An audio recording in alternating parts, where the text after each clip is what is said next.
Welcome back, everyone, to the Scale Riders podcast. Tonight, for episode 276, we're bringing back one of the standout builders from the East Coast scene. Joining us from New Jersey, he's a talented and respected member of the Diversified Scalerz Smaller Car Club.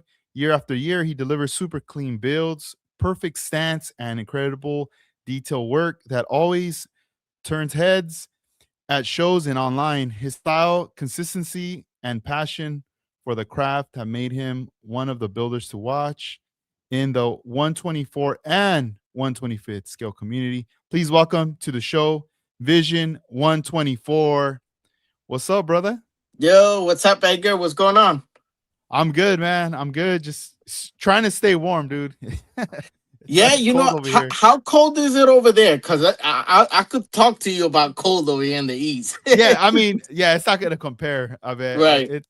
I mean, it's not that bad. I'm probably just complaining, if anything, But I was tripping out. Some people, I'm like, man, it's like snowing in your area and everything. Yeah, yeah, And I'm yeah. all like, oh, tomorrow's gonna be sunny and hot over here, you know. Right, right, So, right. but nah, it's not that bad. Okay. But man, I'm happy to have you here again, on the podcast. It feels like we just hung out like last week. It feels like, when we saw Yeah, you out at yeah, Acme. man. It's crazy how the whole year went, but we were just like you said, Acme. But dude, we're in December already. Yeah. Like it's No, crazy. Like it's like to me this year, I don't even feel like I even had a summer. Like it was like that. That quick. mm-hmm. Yeah, No, it yeah, was man. Acme. Yeah, Yeah, and I just want to tell you thank you as well for always reminding us about the show of Acme. For many years you've invited us, like you've told us, dude, come out, you need to come out to the show. yeah. Like, Hmm. it's like, like kind of like plan ahead. Like you were always kind of letting us know ahead of time, like Yeah. this is Uh one you huh. should definitely come out to. Right, right, right. No, it's definitely one of my favorite shows. And it's one of those things where it's a given. Like I already set up my vacation to absolutely try to make that show. Hmm. Um, and it's been already uh man, so many years I've gone in a row, maybe 6 7 years, maybe more. But it's been great, and yeah, I definitely always try to put it out there because every time I've brought somebody new or somebody says, "Hey, I'm going for the first time," it's kind of like, man, like they afterwards they're like, "Oh man, I'm glad I came," Hmm. and they always give, the experience has always been great. And the show gets better every year because the venue is really nice now, and they just keep adding to it, and the quality of the builds are unbelievable. I mean, just if you're like me, that I like to enjoy the models on the table. That's a Hmm. show that I could keep going around, and I don't. There's no lag in that show for me. Like, you know what I'm saying? Because there's always something to watch, always something interesting on the tables. Even if it's stuff we don't build, like I don't normally build, like the race cars or whatever, Hmm. the NASCARs or whatever, sprint cars or whatever. The quality of builds is unbelievable, and it's been like always over 800 models there. This year was almost 1,000, if it didn't go over 1,000. But Yeah, definitely recommend it. yeah, I feel like for sure that there was more than 1,000 Mhm. because I mean, but they don't, because think about it. There was some that were like those car carriers that had a bunch of cars, Yes, and right, they said that they only consider that as one, the whole right, thing, you exactly, know. yeah. And So for sure, dioramas and everything that have yeah, yeah. multiple cars. So yeah, I'm pretty sure there was over 1,000. But a lot of quality builds, and people bring the Mhm. A game to that show. So No, they do. I think probably the GSL, when that was going on, and that's one of my regrets of not going to one of those shows. But that was always the bar, the modelers bar to get to that show and to bring their best. So besides the NNL East and the other big shows, but definitely, Acme now is one of those shows where you're gonna see some quality builds there. If you like to see quality builds or stuff like that in the tables and lots of it, that's the show to go. Yeah, yeah, I definitely am wanting to go back next year. I just, I've said it that I'm gonna make my decision, a final one for sure, like by April, May. That's when Right, I'll be like, all right, it's time to everything's looking good. Let me book my hotel tickets, things right. like that. Hmm.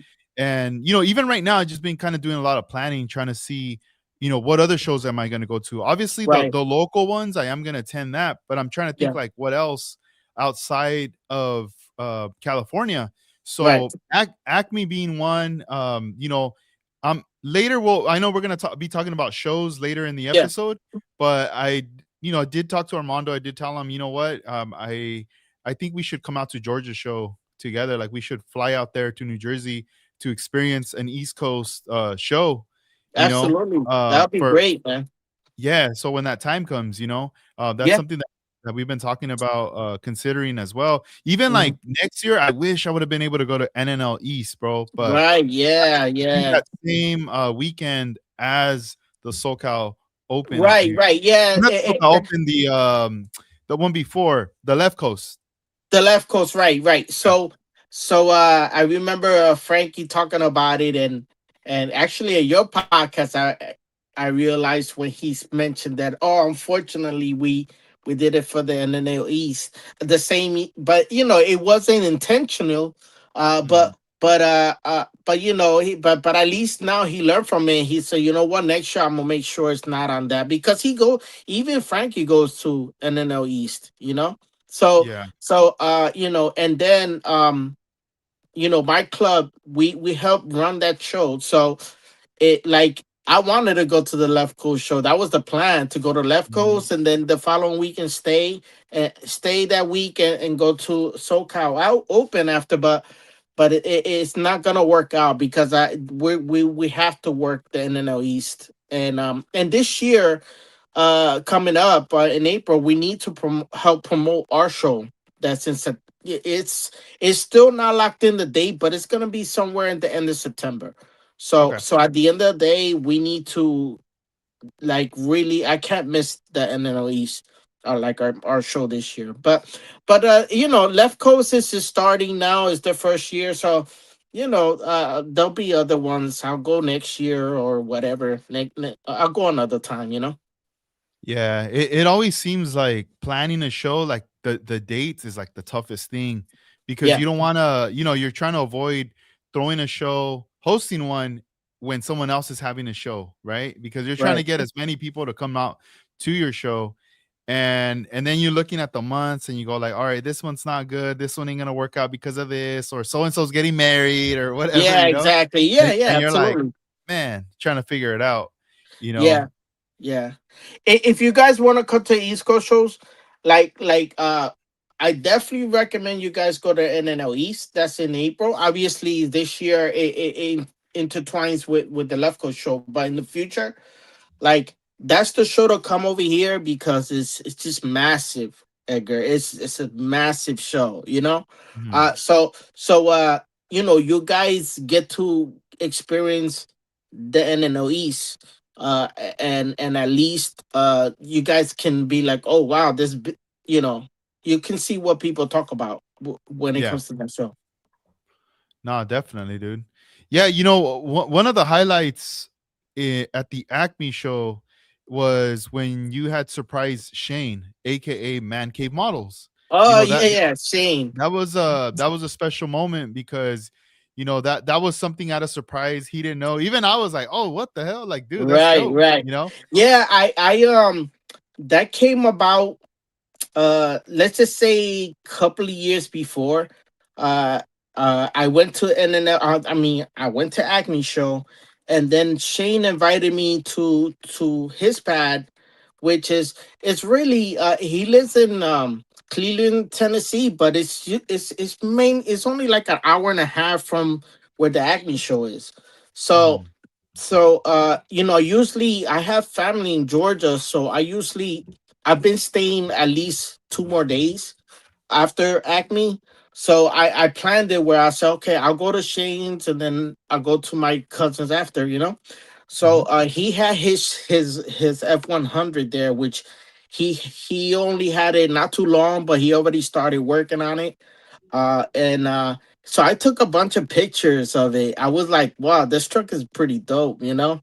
It Yeah, was yeah. a it was you know, work in progress, but he had already started on it, and it was in his yard. I took pictures of it, and at that moment I didn't say I'm gonna do a replica, but Hmm. I say, in case I do a replica, let me take a lot of pictures of this truck, you know? So Yeah. I had a lot of alone time with the truck before I decided to do that build.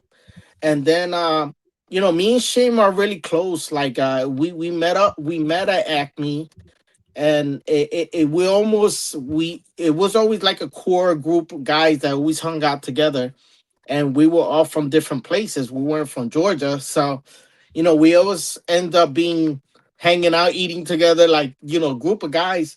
And then they got to the point where that group got smaller, guys stopped coming, or, you know, or whatever. So then me and Shay be like, hey man, let's you got your hotel. So it always like ended up like us hitting each other up, like, hey, did you get your room yet? Like, you know, because we knew we Mm. were gonna hang out together. So we ended up getting real close. We talk to each other all the time, and us, you know, family and all that stuff. So we became cool, and yeah. So his truck, uh, like I said, I started seeing like, wow, wait, they have the wheels for that car. Like, you know, 3D printing now, you know? So I saw that they had those wheels that he had on. And I said, okay. So for me, every build for me starts with the wheels. If I have the right wheels, then that sets off me wanting to build the car, the truck,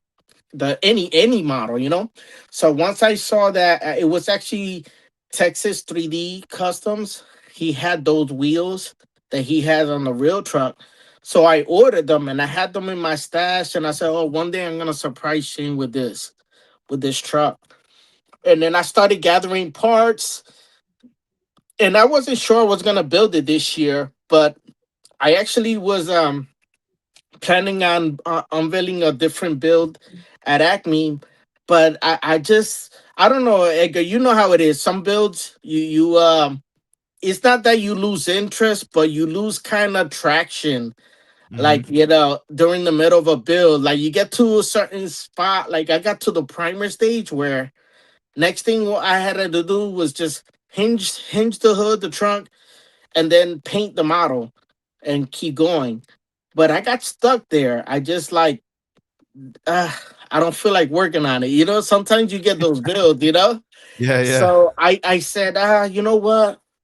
What can I build quick? You know, what can I build that's not gonna take me 2 months? You know, I had about a month left, and I said, man, why don't I just build Shane's truck and I just keep it simple, curbside? You know, I close the hood, basically just build the truck to look like his. The good thing is that Shane's real truck has his original paint is faded from, you know, it doesn't have like gloss clear.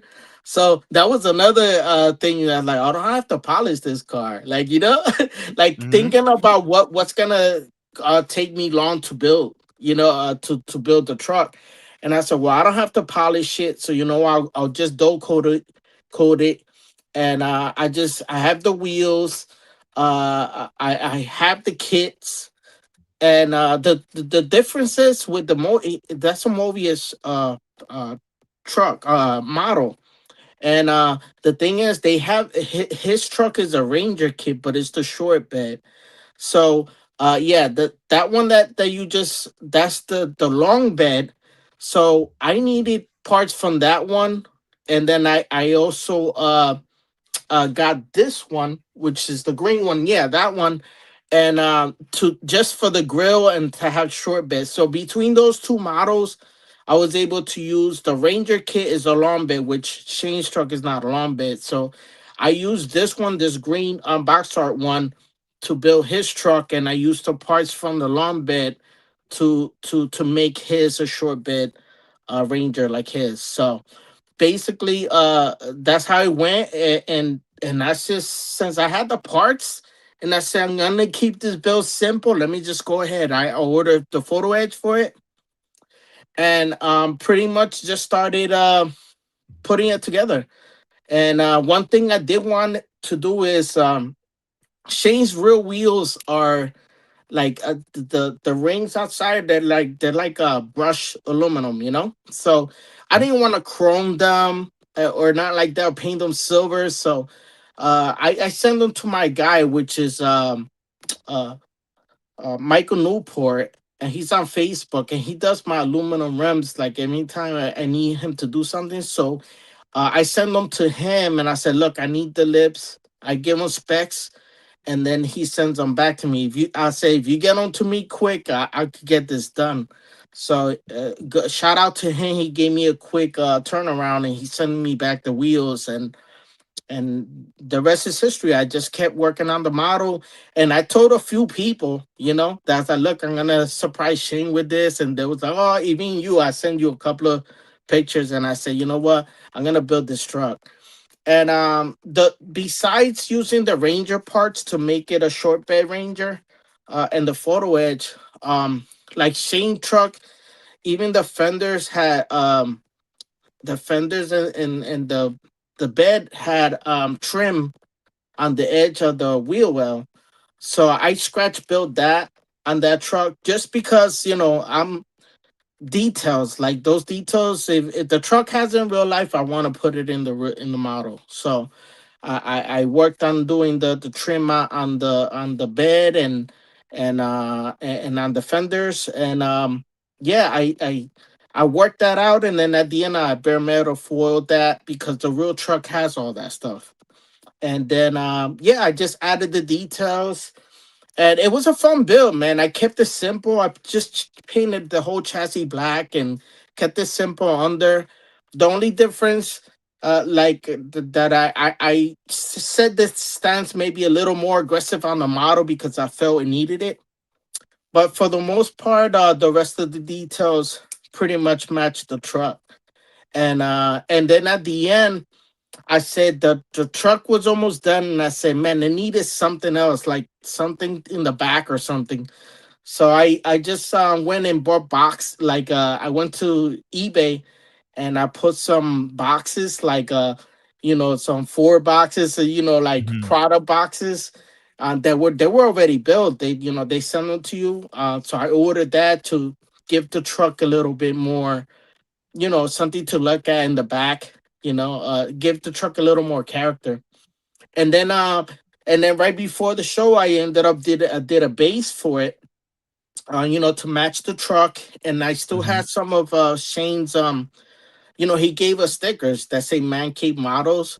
So I cut the sticker to make the base, and I put the base on there, and kind of like I wanted to surprise him with the model, but I want him to, like, my idea was like I want to make sure it says Man Cave Model, so he could know like right away this is somebody built my truck. Like, like I didn't want it to Yeah. just be like, oh wow, somebody built one just like mine. No, I wanted that when he looked at that model, it says Man Cave Model. He said, oh shit, somebody built my truck. Like, so Mhm. that's what I did, and it was fun, man. And so the story was cool because at first I was gonna, I had a little hangout in my Airbnb with the guys, and I was gonna originally unveil it there.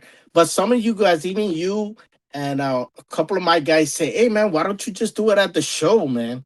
It'll Mhm. be much better at the show. And I thought about it, man. You're right. So everything was lined up how it needed to, man. Yeah. That morning, we all started putting our models, and then obviously I had that one in under the table, just in a box, Hide it. waiting for him to walk away, Yep, But yep. I tell you, and I said, man, I need Shane to leave. He was like next to me the whole morning, while we Yeah, he setting wouldn't up jam. these. Yeah, he we needed him to jam, and then the model gods must have been listening because all of a sudden Shane goes, "Oh man, I left my phone in the truck in my car." I said, "Man, go get your phone, man. You need your Yeah. phone." Go That was get it. perfect. So he ended Yeah, up yeah. having to leave all the way outside to the parking lot to get his phone. That gave me the opportunity to put the model right there. And it was cool because his models were there, and then I was and mines were next to. I was able to put that truck right in between, and it was funny because I was like, okay, I'm gonna set up the models, and now I'm looking for somebody to. I need this recorded, and I Hmm. want So luckily you were there, and I see Edgar, man. Shane just stepped out. Yeah. I'm putting the model here. Let's record him. And I said, who's around? It was me and you only. And I saw Juan. I said, Juan Mescal. I said, yo, Juan, I need you to record this. So I gave him my phone. And then we waited for him to come back. And he remember I had told you, hey man, he went to the vendor area. He still had, Yeah, he was chilling over there. and He then wouldn't I come. said, yeah, and then it was funny because you said, yeah, he'll be here in a minute. And then it was almost like you even say, you know what, I'm gonna go get him, man. He's taking too Yeah. long, you know. He's taking way too long. Yeah, so you went and grabbed him, and I don't remember what was it that you told him, but at this point now, I had Juan recording from the other side of the table, and then you went and grabbed him, and I just stood a couple of feet away, Hmm. and it was fun that you called him over and he walked in, he looked at the model, and like I said, just the expression I needed because Hmm. I needed to for it to say man cave models, like somebody actually built this. And dude, he was blown away. He had a lot He of was fun. tripping out. He was Yep. tripping out. You recorded it too, the reaction, and it was cool, man. It was cool, man. And it was fun doing something to that for him, because Shane's the type of guy that he's there for anyone, and Hmm. and even his friends or whatever, like he won't let nobody talk bad about you, like he'll defend you even if you dare not. He's that type of guy. I mean, look, if for his niece, he built that Porsche model Hmm. that was auctioned for a good cause, for for the auction for the good cause for his niece and everything. So Shane's the type of guy that he never asked for nothing, but he's always there for you. And I said, you know what, I want to do that for him. Me and him talk about stuff, real life stuff, and he goes through stuff, and I go through stuff. We cheer each other up, try to like give each other pet talks to keep living life and move on, and I wanted to do something to put a smile on his face because he needed that. So No, yeah. That's I dope, think it dude. worked out. No, I did. Yeah, he was so happy. Like he Yeah, was tripping out. Like he was like, "Wait, that's my truck," you know? yeah, yeah. And even after, I mean, I would see him, he was just hanging out looking at the car, seeing Right, all right. the details and everything in there. Right now, just looking at the photos, Hmm. like this one here, we see the car, everything's all primer. Yeah, It looks super nice. And then once you start seeing the colors coming in, I'm like, whoa, like look at right. all this, like this finish right here. Hmm. Is this before like clear? Did you do like a flat clear or No, this is just the so paint? so so I use scale finishes, Okay. because I knew they had those colors, the factory colors. So I ordered the paints for him, and they come out semi gloss. I think they're enamels. They Hmm. come out semi gloss, but I felt it needed to be completely flat because I remember the truck being flat. If you show pictures of the real truck, it was really flat truck, like flat Mm. color. So, and I said, you know what, it'll be better if I flat coated it. So it was kind of like a satin color, the sheen on it. And I said, no, it needs to be flat completely. So I used Tesla's dull coat. That's my go-to for to flat coat. And Mm. I flat that picture there. I had already flat coated it after the base coat, after the Yeah. the scale finishes, and it gave it the color, the sheen I needed. And the that flat coat, is that applied airbrush, rattle can? How's that application on that? So you can shoot it right out the can, but man, now I just get used. I got so used to decanting everything. I airbrush pretty much everything. The only thing Mm. I don't airbrush is certain things like let's just say like black primer from Mr. Hobby, surfacer or something. Mhm. Like if I need to like do coat some, I mean, paint some wheels or some primers. I don't always, I decant it. I do decant that, but sometimes I don't. I shoot right at the can because it shoots really good from the can. But for the most part, I'm decanting most of my paints. So that one actually, I had a jar of dough coat from testers that I decanted, and I shot it out the airbrush. Yeah, and that's still available right now. Like if you needed to go get it at a You hobby know store what? or online. You know what? It's still available, but Rustolian now bought this testers brand that was left. And Mm. I bought the last one, and to me, it wasn't the same. So now I have to find myself another one. I think I want to try Mr. Hobby has a mat now, Yeah. right? I Mhm. want to try that one next because the last can that I had that I bought at Michael's, it still says Dolco, it still says testers, but you could tell it's not the same. You know, Yeah. so like whatever I used to use, I had cans left. I decanted all of those, but pretty soon that I'll be done with that. I Mm. tried new can. It wasn't as flat as that. So I'm gonna have to start using trying another one. And the next one I want to try is the Mr. Hobby one that it's, I think it says super. What's it say? Yeah, You it's have like it, right? yeah, like one of them is like the super UV Super cut. clear or something. Uh Yeah, huh. super clear And then it UV says cut matte. gloss, and then the matte, Right. and they're Yeah. it's more like a tan bottle with the white lettering, Okay. Yeah. and the UVs in red.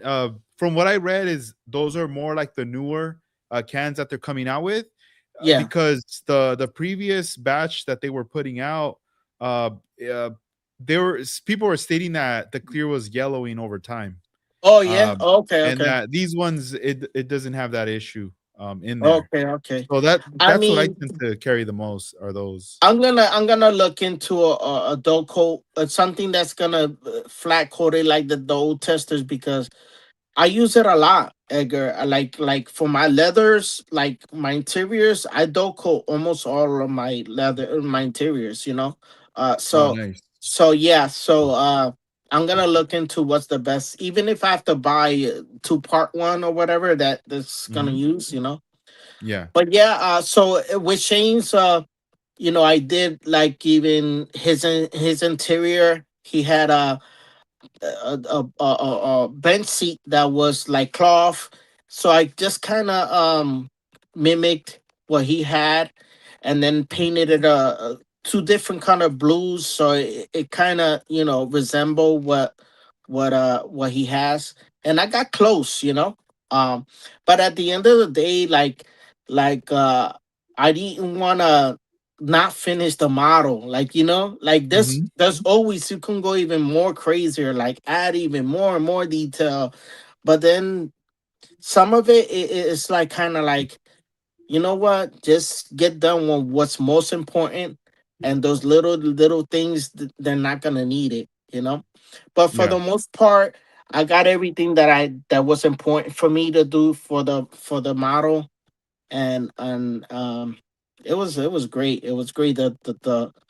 The surprise, his expression, and now we recorded it, and and, and he said, which model of mine you want? I know you want my 50 Chevy, because he has a 50 Chevy truck that I love. He knows I love. Uh-huh. I Yeah. just told him, I was like, Shane, I didn't build this for you to build me something, but if you want to build me something, just build me an F-100 like that, like the Uh-huh. one that I built him, but in how you want to build it. Just I want a nice shiny one from you, because he's built a Yeah. lot of those. He His he his knows his those trucks. style. Hell Yeah, yeah.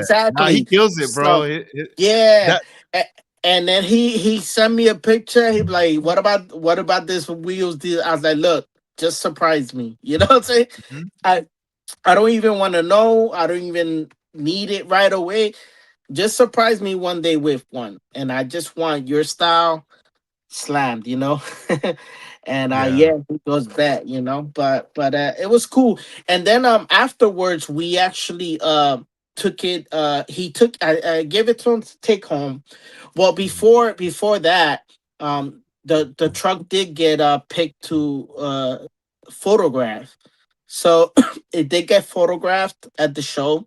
So maybe, I don't know, maybe it'll come up in one of the magazines. That'll be cool. That would be pretty And sick. yeah, and then I ended up going to his house the next day. So he had it in his man cave, and he has Yeah. a very cool man cave, and he had put a spot for it. I think I gave you a picture. Do you have that one there? Let me see. No, that one I don't have. I know I did see when you guys are kicking it Right. at his spot Yeah. right there. And I mean, even he sent me photos too of his spot. And I'm Right. like, Right. damn, Right. dude, Right. this is a really dope place Yeah. right here. Yeah. So yeah. So it got to his man cave, and it was cool. He loved it and everything, and a few people even hit me up, say, "Oh man, that was cool what you did for Shane. That Mhm. truck is sick." No, I like that thing is bad, bro. It's bad. so It's thank like you. when I met Shane, back then online, this is Yeah, like when we were at Acme. That was the first time we met in person. But yeah, online, I always saw him bust out with Fords. You know, yeah. Right. He's clean, a dope. Ford guy, big Yeah, time Ford guy. and Mhm. like Luis is like another person that I know that's like a big Ford guy.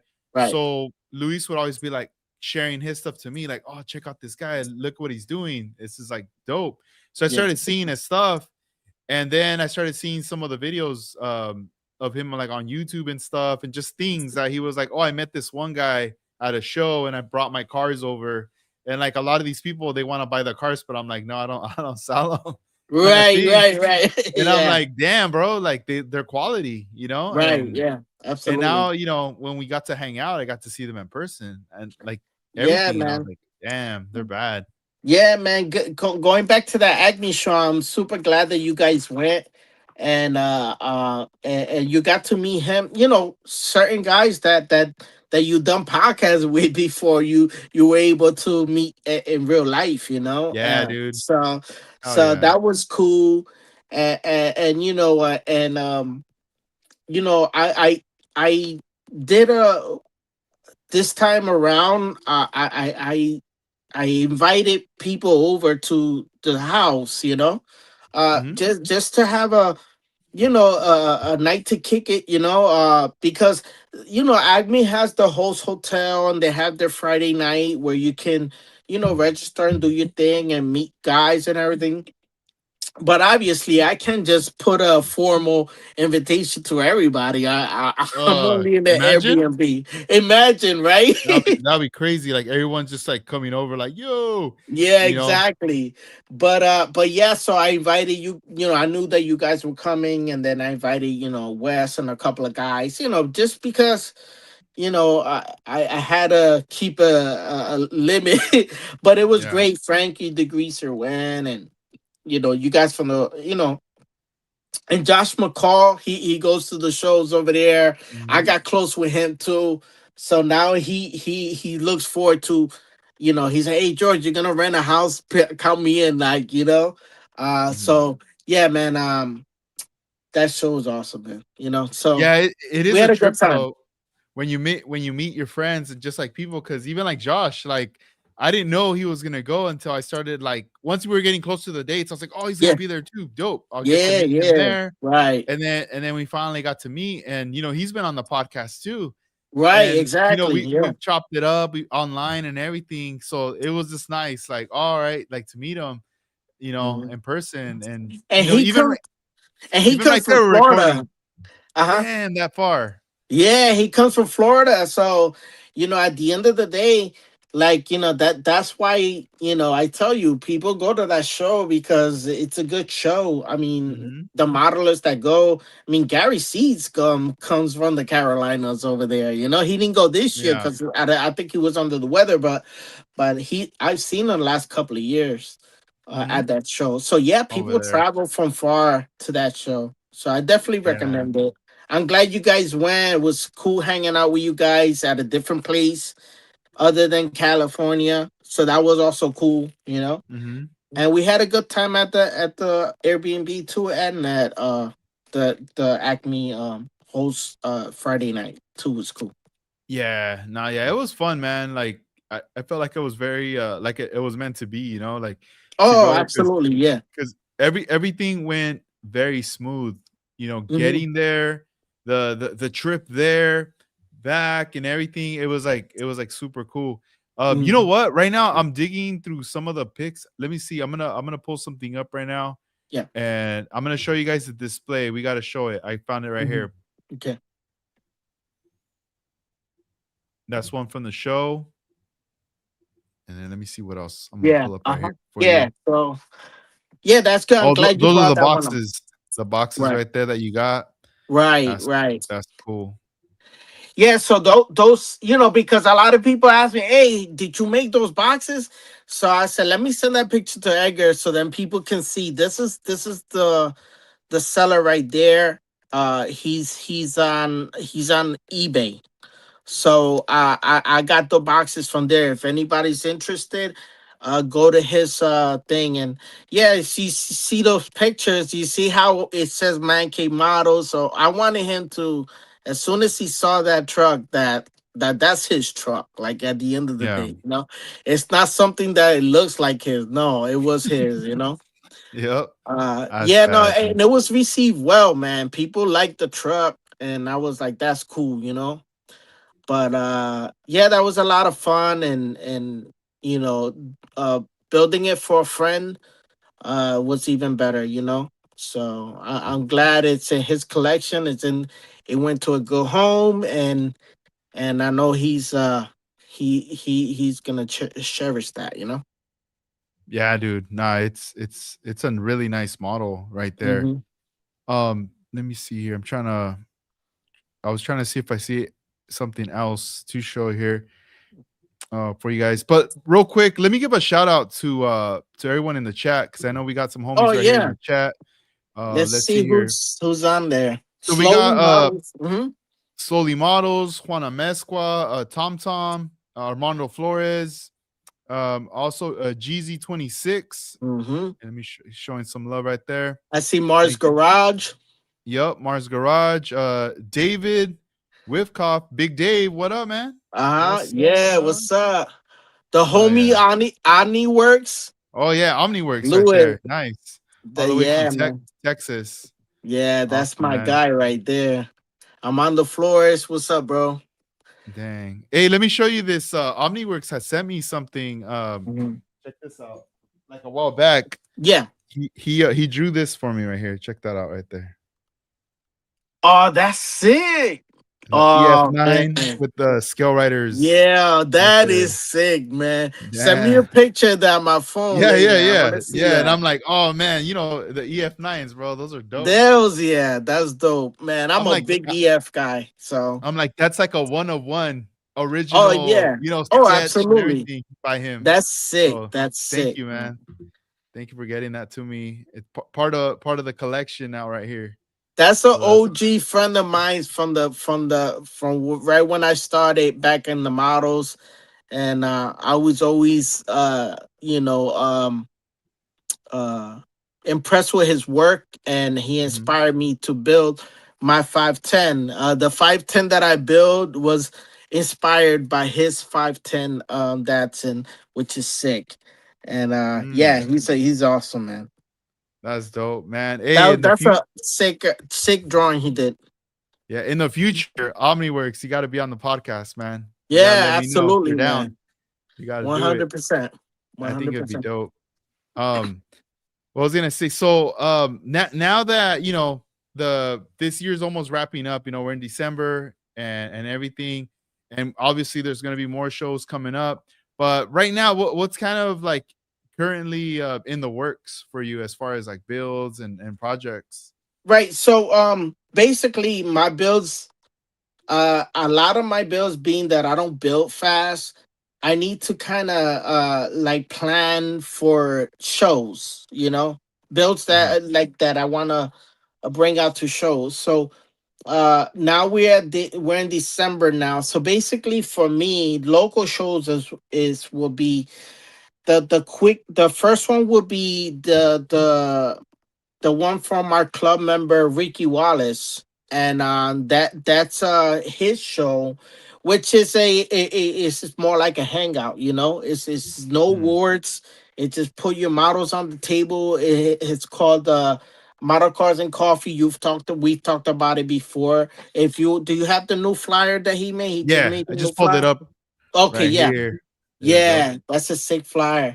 So yeah, and you asked I see you're one of his sponsors too, so that's cool, Yeah. you I know? reached out to Ricky. I was like, "Yo, man, I know you got your show coming up and everything, and man, you showed me a lot of love, and I got to meet you and everything, but I Right. definitely want to sponsor you for the show out there." Nice. Yeah, that's awesome. He's an awesome dude, man. We're lucky to have him in the club.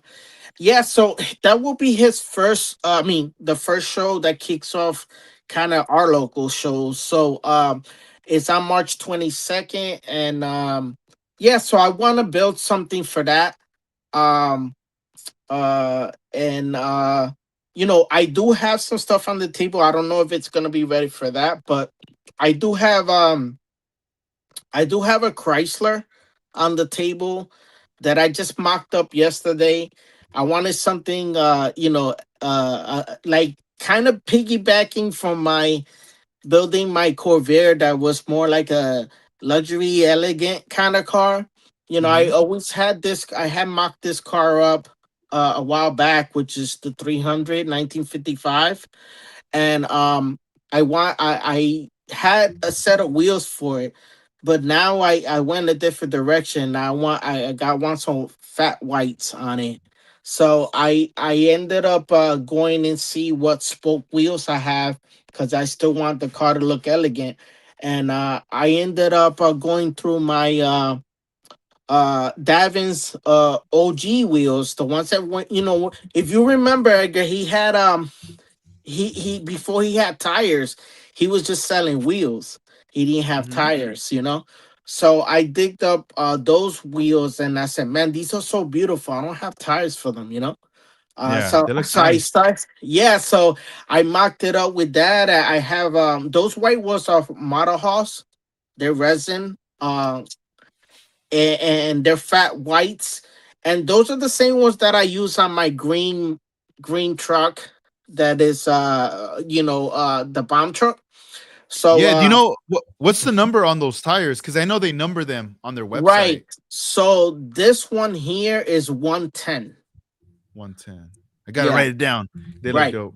Right. So those tires fit Gavin's OG wheels, and I Mhm. want I want a fat whites on this, and I want to slam it. So yeah, so I send you a couple of pictures there that you have there, and then yeah, so I'm looking for.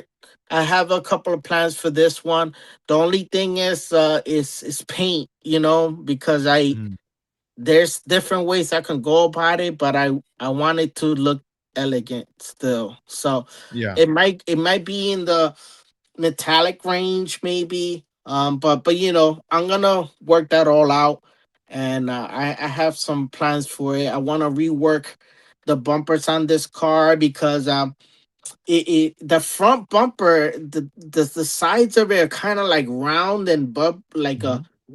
and then the back one's a little more square, so that doesn't look right to me. So I'm gonna rework that front bumper to make it match a little more the back one. Shave it, shave some stuff on it, and send them out to rechrome. And yeah, so yeah, I'm looking forward to building that. Uh, Yeah. So like right now, I'm looking mm, at it, the mm, mock-up.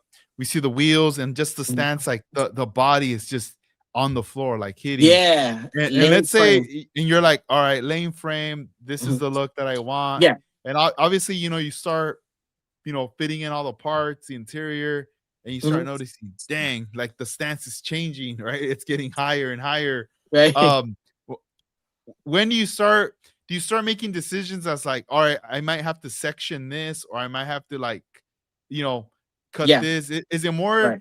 the undercarriage, or is it more the interior that you need to attack in order Well, to get yeah, that some models are different. Some of them, the frame lays down low. So I did learn that let's say the door cards, like on this one, has separate door cards. It's not an interior bucket. So I like when it's separate because, you can detail the interior a lot better than a bucket of interior. So Mhm. one way to do it is the goal is to bring the chassis up more. Obviously. So the good thing is that this model has a separate chassis, so I can shave actually that the original chassis thinner to bring it up more. Another way you can do that as well is like chop off, since the door cards are separate. You can take like a strip off of it in the bottom, and the chassis will go up a little more. That's another way to bring the chassis up under the body. So there's ways, those kind of ways to get that chassis up there. But I Mhm. have a plan with this one. If you remember, you know how years ago uh Revell came out with the Foos truck and then the Foos Cadillac. That's Oh yeah. like a convertible, right? So I mocked up the Cadillac chassis on this, and it almost like fits perfect. Oh So dang. Yeah. yeah, so even the interior I could use on this, but actually I like the interior on this car, so I'm gonna probably just modernize it a little bit, the Hmm. interior. But the chassis, I'm gonna use the modern chassis that's on that Foos Caddy. Yeah. So everything in the bottom looks, cause this time around I want this model even to look great under it. Not Hmm. just a slammer, not just curbside. I want details under it too. So that Foos Caddy chassis is what I plan to put under there. And the motor on this car is a nice motor. The only thing I plan to do is to keep the motor and just modernize it. Instead of having an air cleaner, I'm probably gonna have stacks on it, Hmm. or maybe a supercharger or something, but still keep the same motor. Still keep it Chrysler. So Yeah. that's the plan on that one. Um, the other thing I'm thinking I might do is, if you show the side picture profile again, um, the front fender, I want the I wanted to show more of the wheel. You see how Oh it's tucking? So yeah. I might raise that wheel well there, which Yeah. I have to cut it straight. Like if a drag car, sometimes they stretch a wheel well sideways, but this one I'm gonna bring it up that way to show a little bit more of that front wheel. The back one I like it where it is, so Okay. I might do that. So that's kind of, and I'm thinking maybe French the headlights, uh, and stuff like that, like kind of minor stuff, but I want the car to look elegant. I like the big long body, Hmm. and the chrome that's gonna have. It's a sharp looking car, and it's different. It's No, it is. you know There's like a lot of now that I'm staring at it, I'm like, damn, there's a lot of possibilities, like things you could do Oh yeah, to it. absolutely. Yeah. Yeah. So that one's in the work. That was one that I just remarked up and have a plan for to Hmm. build. Like I said, I don't know if I'm gonna have it done for March, but I'm gonna shoot for it. If not, it'll be hopefully one of the ones that I bring for Acme, or it'll be ready for my show, whatever, you know. But looking forward to that. Like I said, I just, when I finished that Corvair, it kind of had the elegant look, so I kind of Oh yeah, dude. was feeling that too. So on this car too, it kind of like once I finished the Corvair, I said, man, I should get back to that Chrysler. And then so that's one that I have in the Yeah. in the queue. Yeah, like when I'm looking at the back part, right? I see Mhm. the gas cap or the Yeah, little door in the back. don't worry, I'm right, already right.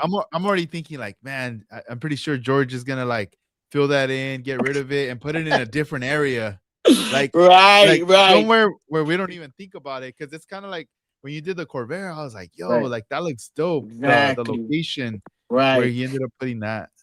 Yeah, so on this one, I'm thinking of obviously shutting the door, but extending that trim all the way to the back. You know, Mhm. that way that trim goes all the way through and finishes close to the end. So that door will be filled. And the only thing I wish I had, you know how at Detail Junkies or even some other, they have like those chrome decals of like emblems. Oh yeah, yeah. Man, I wish I can get some of this script of this Chrysler, Hmm. On because there. that'll look so good, like that one, and then maybe like Mhm. Chrysler for the valve covers, just to keep the elegant look. Because those Yeah. decals, those chrome, they're metal transfers, So Hmm. once you put them on there and you peel the clear backing on it, or actually, yeah, the backing on it, That holds it. and Yeah. yeah, it looks so good, it looks so, if you have chrome in the car, it looks Mhm. elegant, Yeah. so Now I'm you're gonna right. see what I do. But yeah, I would love to do that on this, but we'll see what happens. But still, yeah, I think it's a interesting car. And I've Mhm. seen them built stock, but I haven't seen one done. The mine's gonna be like a mild custom. Yeah.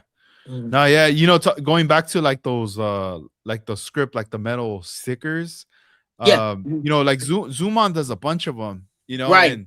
and I know back then, like the first time when I was gonna start using them, and I remember like really not knowing how to use them, I Right. was Right. I was Same like, here. I I think I messed had up. like, yeah, like the Nissan set, Yeah. and Yeah. it's like the logo and everything, right? And everything's kind of separate. Yeah. So I'm over here getting tweezers, and I'm like peeling off every little piece and sticking it Right. on and thinking like, Yeah. all right, messing up. But then I Right. saw somebody else like bust out online, and they get they get the knife, they just cut it all out, and then they Right. peel the backing, and then they stick it, and then they peel the thing, and I'm like, oh, Right. that's the way you do it. Yeah. Dirt, like the transfer.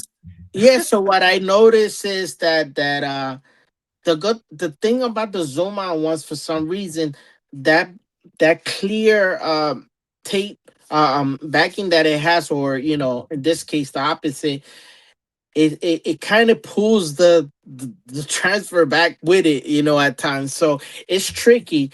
But I think that the plan is to burnish it really good.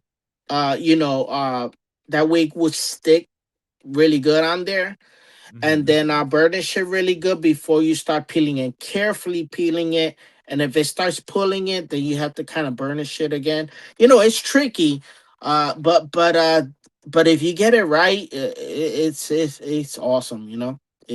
Yeah. It's a great. I mean, to me, if I can have like that instead of photo edge, I would. But that's just me. Some people are, it's too chrome or whatever, Mhm. but to me, I think it looks great. Yeah. Yeah. No, yeah.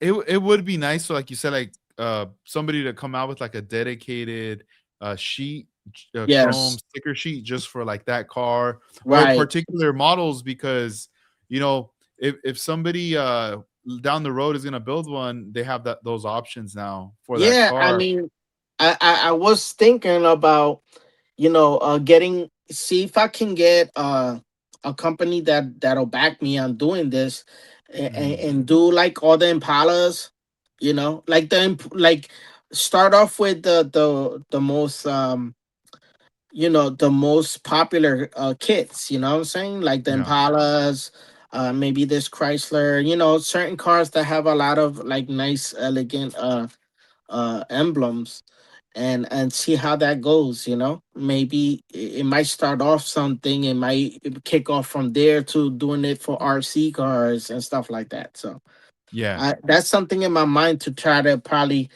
I'm gonna see if I can talk to somebody about that. I know Detail Junkies got some done, so maybe I'll start with him. Maybe he can Mhm. steer me in the right direction. Yeah, no, yeah, that would be pretty cool. I was gonna show you. I got a couple things in the mail today. Oh yeah, what's up? This one right here. Watch. This one's an AMT. Look at this, grills and bumpers, right there. Oh snap, yo, that's OG 69 cents. Yeah. So I got That's this, that's and badass. I mean, it's a little bit dented or whatever, but It's all everything looks right. fine. Everything looks fine, and I think I'm gonna like hang on to it like this for a little bit, Yeah, you should. You and and should. then and then later I'm gonna be like, all right, let's open this thing. We got Man, I don't even think I would we open gotta that. Man. we gotta pull the stuff out, unless if I find another one, Yeah, if you and find then I'm like, another one, but man, this is yeah, that's old school. That's because nostalgia right there, it, man. it it has a lot of cool parts, like Yeah, there to make your own custom grills and everything. right, right, right. And I really like how it says custom competition grills and bumpers Yeah. Is 125th there scale. some kind of year or date on that in the back or something? Let me Is it in check. '60s or something? I think so, man. I think so.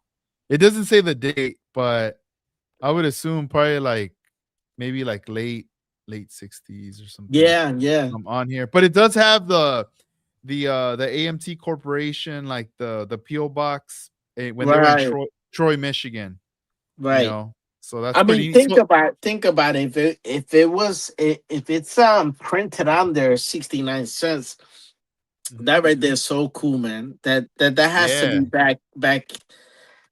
back probably the '70s or something.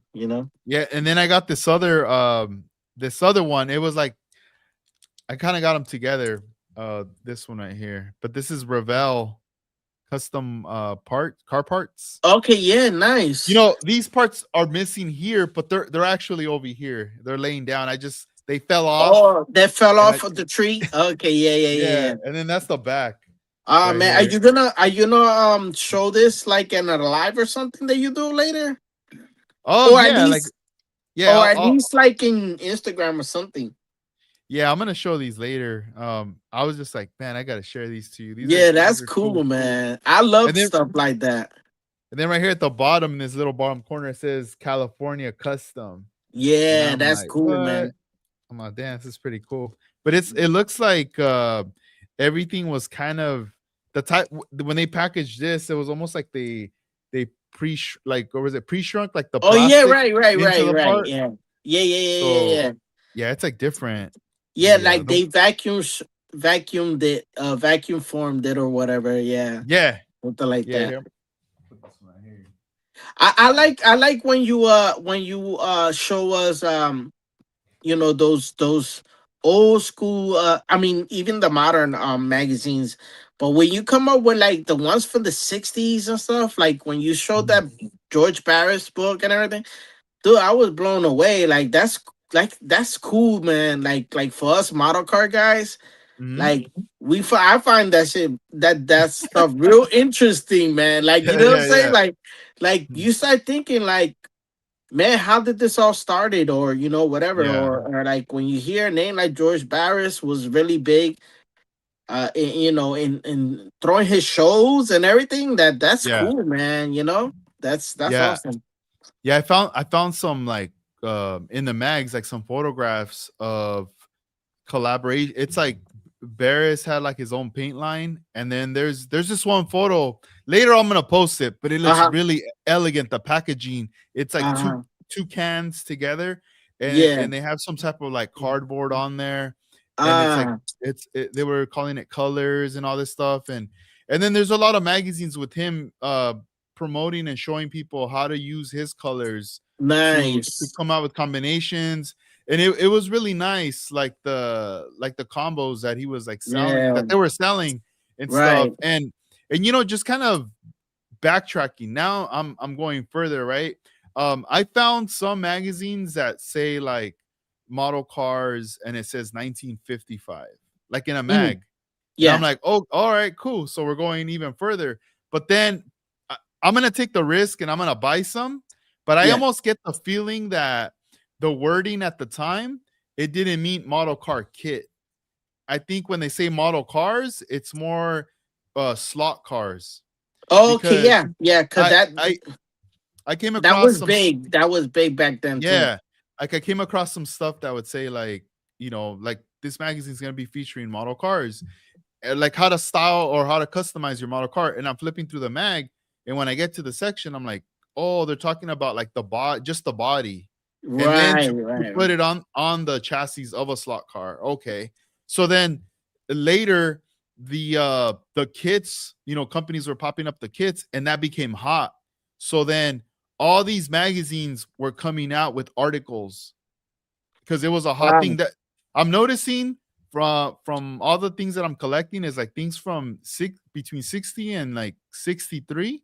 Yeah. There was a lot of mags being sold at the time, and every mag had an article or like a section Oh, with that's like cool. four maybe six pages of Yeah. just model cars and with a little bit of slot cars. But then later in the late like 63, 64, they started getting into other stuff now. They weren't really covering certain mags were like, oh, we're done. We're not gonna do model cars no more. Right. We're gonna Right. we're Right. gonna we're gonna continue with the 101 car sections, our main mags, Yeah. and now we're gonna be doing other types of things that now the kids are growing up or whatever they're doing, right? And then later, some of the magazines were like, you know what? We're just gonna actually come out with a pure dedicated magazine to just models, but not slot, just like kits, actual kits. Okay. Yeah. And Yeah. and those are the ones that I'm like, oh shoot, that's crazy. But then it's like, I talked to Armando and I'm asking him like, yo, Armando, what year were you born? And he's like 61. And my dad's like 62, the Hmm. year that they're born, Yeah. right? And I'm like Yeah. Yeah. thinking, dang, like I'm trying to process that in my head. They were like born that year, but then I'm Right. flipping through a book and it says, oh, this kid from California built this custom model and he's like 15 or 20 years old. And I'm like, Wow. what? I'm like, what the heck? And it goes more like, and then certain magazines are saying this big competition, and it's showing people from not just West Coast, it's also involving like now East Coast. So I'm going, Right. oh Right. damn, Right. we're getting like, people from different areas now. Right. And Right. and Right. that's the thing is, the one of the main publishing companies was based out of LA. So they were able to get a lot of articles or people from California. Right. Right. Uh, Right. Right. but then later, it seems like they started traveling. They started going more, outside of California, and they started getting these bigger shows and East Coast stuff. So Right. it's pretty interesting. I'm not done. I'm still like, I need to fill in the holes because I'm Yes. missing certain issues. But Yeah. once I have everything complete, I'm gonna start reading from the beginning. I'm reading some stuff already, but I'm gonna start pretty much covering the whole thing, and then later I'll be able to like present it or talk about my findings on that right there. Nice. But I've been having fun with it, man. Just like I'm trying to see man, because I mean every like company has a different history. Like Revell, they've been around for a long time, and then Yeah. AMP2 and like Johan and all kinds of stuff. So I'm just trying to really get back in there. And I figure, if these guys were doing this at that time, I would say right now these guys are probably like in their 70s or 80s. Hmm. If they're still with us. Right. but it's a trip, man. Like I found this one article with this model builder. It said that he was from a city called El Monte, and that's like the city next to where I'm at. Hmm. And it said at the time in that article that he had more about 800 models in his Wow. collection, some that he Damn. built. But it also said that he was like a collector. So like if he knew that you had like some heat, he would trade you. Like Yeah, yeah. like promos and other stuff. But this is already back then, right? Wow. Yeah. And and um and it was one of those things where he had all this stuff. He was being featured in all these magazines at the time. And then when I was like looking him up, I was wondering, man, is he still around or what's going on? Maybe I could like find him and like talk to him or something, you know? Right, But right, then it did say that no, I think it was like maybe the mid like I don't know, 20 between maybe like 2010 and maybe 2020 around there, or maybe yeah. 2000 he had passed. Oh, But wow. I was like, oh man, if I would have known. But they did state certain cities at where he lived near, Right, that right, I right, was like, right, oh man. So I don't know, man. I hope from my findings later I end up meeting somebody out here in California that right, I could hang out with, and they could be like, yo, check it out. I have the right. vault.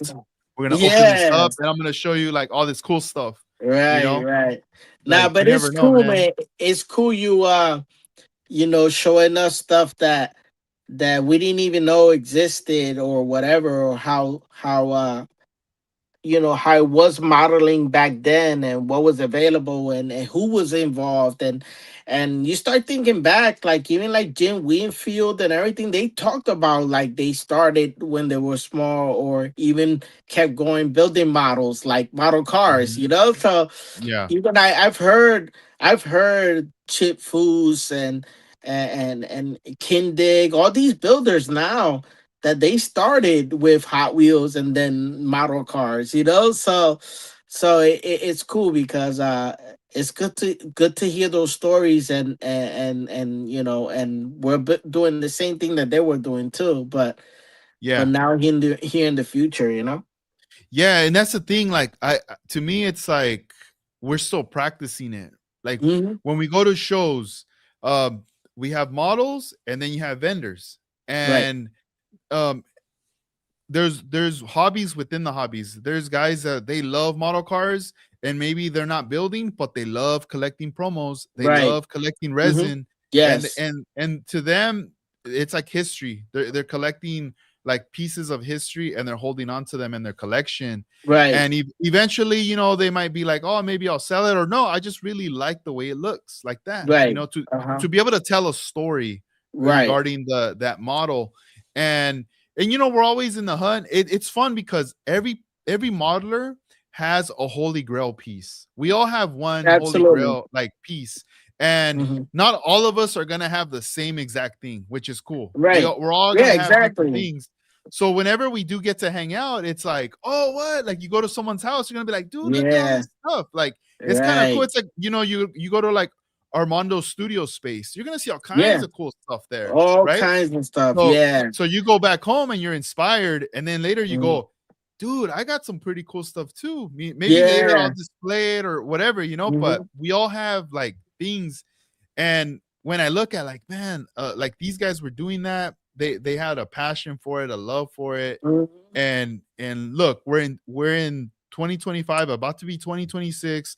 We're into that right now. Like we've been Yeah. into this, right? Right. And to me, it's like when I'm finding all these names and everything, and from back then to now, everything from all eras, not just Right. that, all Exactly. eras to now. To me, it's like, yo, like we have to preserve the history. We have to preserve the Oh yeah. past, Absolutely. Yeah. all the names, everybody, because like there's a lot Mhm. of people that have come around and they've made a statement. They've Right. busted out. They've made something different, maybe Hmm. something wild, maybe Right. something custom, maybe anything that people get ideas from, and they go, wow, like Yeah. it, And I think like what you're doing, and like guys like even like Wes Salazar, posting show coverage He Mm-hmm. does a good job with that and stuff like that. You're inspiring people, like bringing, like you said, awareness, you know, to our hobby. And as long as we continue to do that and do these podcasts and continue with YouTube and uh and 3D printing, just bringing out everything you want. It's to the point where like I can't wait to learn how to design parts so I can build my own and bring those models to the next level. Like that guy Stoke models, Yeah. he does one-off stuff on his models. It's inspiring to me, you know what I'm saying? Like I Uh-huh, want to yeah. build stuff that blows people's mind and be like, even like this Chrysler here, like I like it has the stuff that's molded on that I wish it wasn't, like the big emblems, or even like the door handles. I mean the door handles. I want that separate, like Mm-hmm. I would love to design that and just have it chromed where, after I polish the body, that I chrome it and put it back on, like, as opposed to, having the molded part, stuff like Yeah. that, like wipers. I don't like molded in wipers. I shaved all that Mm-hmm. stuff. If I Mm-hmm. could 3D print my own wipers, I will do that, So Yeah. like Stokes does stuff like that. Stokes models, he's a big inspiration to me. And with 3D printing, like I said, I want to learn how to design so I can start printing my own one-off parts, and then just offer them to put them on coats, just like slowly, put them on coats and let the hobby enjoy it. You know what I'm saying? And to Yeah. me, I think that's gonna just, having all this stuff available is gonna once you continue to have awareness, and guys are gonna see what's available, that and start bringing 3D printing. I think the the the hobby will stay alive, Yeah. man, they're just some amazing artists, man. I get inspired by the Hot Wheel customizers. They Nah, them too, Dude, man. Yeah. There's a like, lot of they offer a lot of stuff, and I learned a lot from, just the stuff they doing. Like, man, I could do that on 124, like, the mhm. chassis, the interiors, the stuff like that, the motors, I mean, some of the stuff is available, but like I said, it's the best time to build models now. Right now, Nah, to me, it's peaking big time, yeah, um yeah.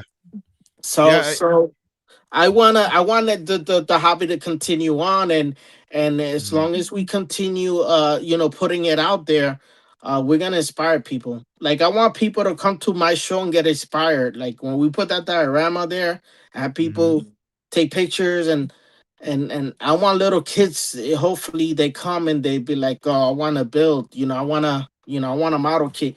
It just starts, man. That's how it started for me, man. I had Yeah. models. I didn't know about models, just the ones my cousins used to build, and I used to just stare at them. But Yeah. when I went, when That's one of them, tight. when one of them took me to NNL East, bro, it was a wrap. Yeah. Like, it was a wrap.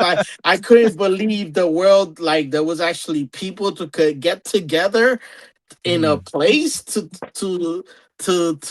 in parts and everything. I was like crazy. It was, but like I said, as long as we bring awareness and we show, keep sharing this stuff, putting it out there, you continue with the podcast and these events, Armando with his presentations, you're getting people like from everywhere want to be part of that presentation, want to build now. Like, we were talking about shows in the future, like SoCal Open. Armando's gonna do this instead of Corvairs last year. Now he's gonna do VW Bugs, California. So that's getting people involved, be getting people like excited for that show, excited to build. And as long as we keep putting out these cool events and stuff, I think we'll be in good shape for the hobby to last a long time. No, definitely. When you were saying about how you would see the model cars with your cousins, it Hmm. reminded me of being a kid too, Hmm. and like going like hanging out with my friends, and my friends would be like, "Oh, let's go in the house real quick. I need to get something." And then they'd have like an uncle or Yeah. somebody, Right. and they'd have a cabinet or somewhere, and there'd be a car right there. Yes. And I'd be Right. like, "Oh, look, it's a lowrider. What?" Right. Like dang. And I didn't know, I didn't know like the uncle or cousin, so I wouldn't even Right. ask. I'll just be like Right. looking at it. Dang. And then later be like telling my friend, "Hey, we should go back. I want to look at that Yeah. model," Right. Like Right. I that mean, thing looked cool. I be wanting to go to the house just to stare at the models, man. Mhm. And I was little, so I was like, I wanted to grab them, but I still, it stayed in my head about the model, like that he actually painted it and put it together, and Mhm. that wasn't like, to me. They showed me that it wasn't a toy, Yeah. that you build it and you have fun building it, and then that started it for me. And like I said, we I know this kids get too involved with their phone and all that stuff and technology, Mhm. but you just need that one time to take them to a model car show, or just Yeah. show them a model on Instagram or something, like share it. As we put it in our reels, it's gonna eventually land in people's that into cars. It's gonna gonna inspire them to go to Hobby Lobby, or if they see it in some Walmart sell models, like, what, let me Yeah. try it, and Yeah, that's all we need. it's a trip because when you're a kid, I mean, like I'm talking about like right now, you say kids are caught up in the phones and everything, right? Yeah, But yeah. let's say if they really weren't, and they were like, all right, let me try to do a model, right? Now they're gonna have another type of hand coordination, cutting things, Right, exactly. using a hobby knife, cleaning Mhm. things up, sanding, Right, even using a spray can. I'll bet you none of these kids have even used a spray can, right, exactly, like exactly. shaking it, spraying it, see how it comes out. Right, Instead of just spraying straight, like no, you got to move side to side, up and right, down, like exactly. get it in different areas. So Right, all these like things that even just smelling the paint, being like, oh, what the hell? Now your senses right. are like hyper, like what's Yeah, going on? yeah. Um, it's just so many different things. Gluing things. Oh, I put too much glue. Maybe next time I'll put a little bit. So Right, there's so many benefits, right, that come from it. But obviously, you know, we got to find a way to introduce it, to kids that pique that interest of like, oh, what? But like you said, there's shows, there's presentations, and by families or kid, bringing the kids and they see this right. stuff, they Yeah, they get it inspired, like seeing all that right there. right.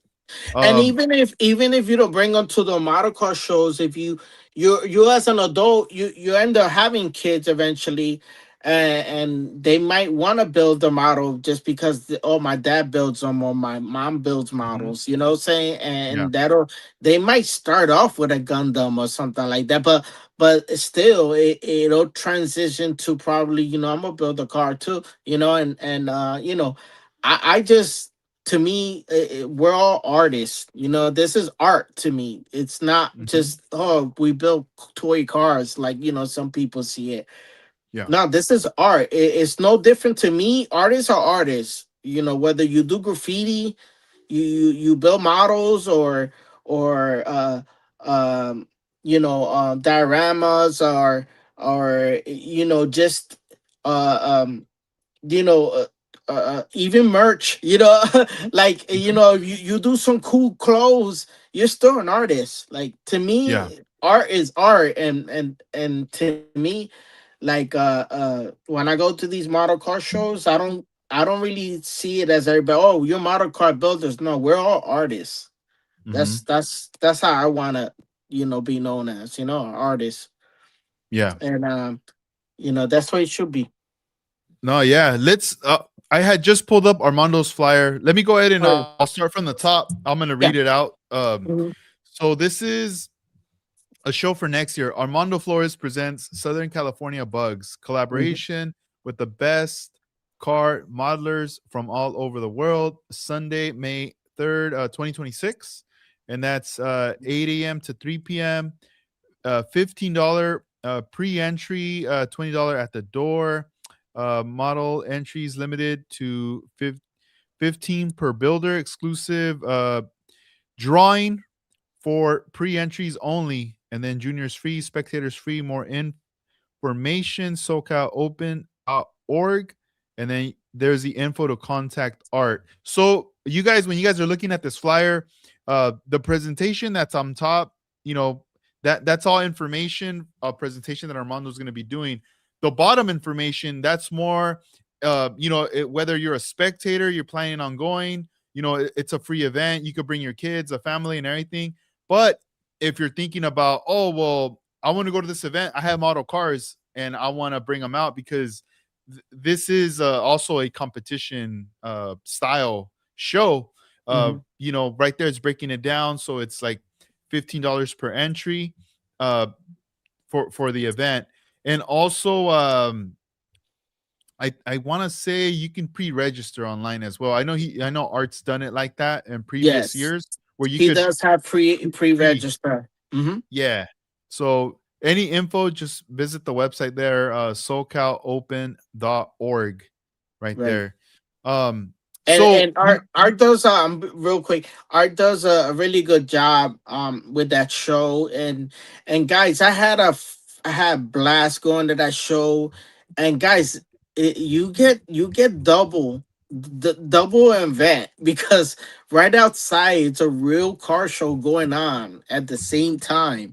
So you know how sometimes you just gotta walk away. You go outside and there's muscle cars, lowriders, Mhm. Oh whatever it yeah. is outside of this event. This is like one of my favorite shows as well to go.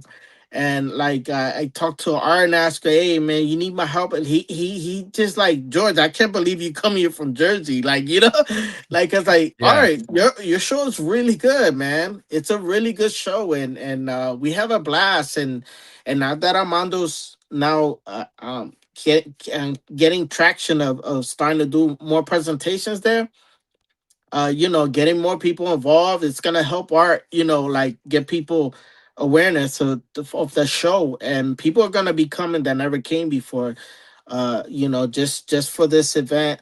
And they're gonna see that the show is great, and there's a show, right, Mhm. a real car show outside.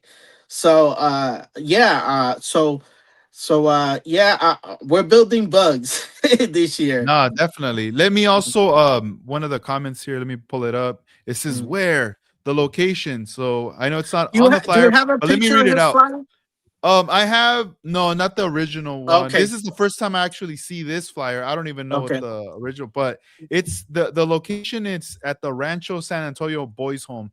The address, it's 21000 Plummer Street in the city of Chatsworth, California. So it's like in the Valley area, uh, right off the 118, between the 118 and like the 101 freeway. So um, it is there in Chatsworth. A lot of historic painters were painting there in that area at some Hmm. time in the Yeah. past. So that one's going down there, and then let's see.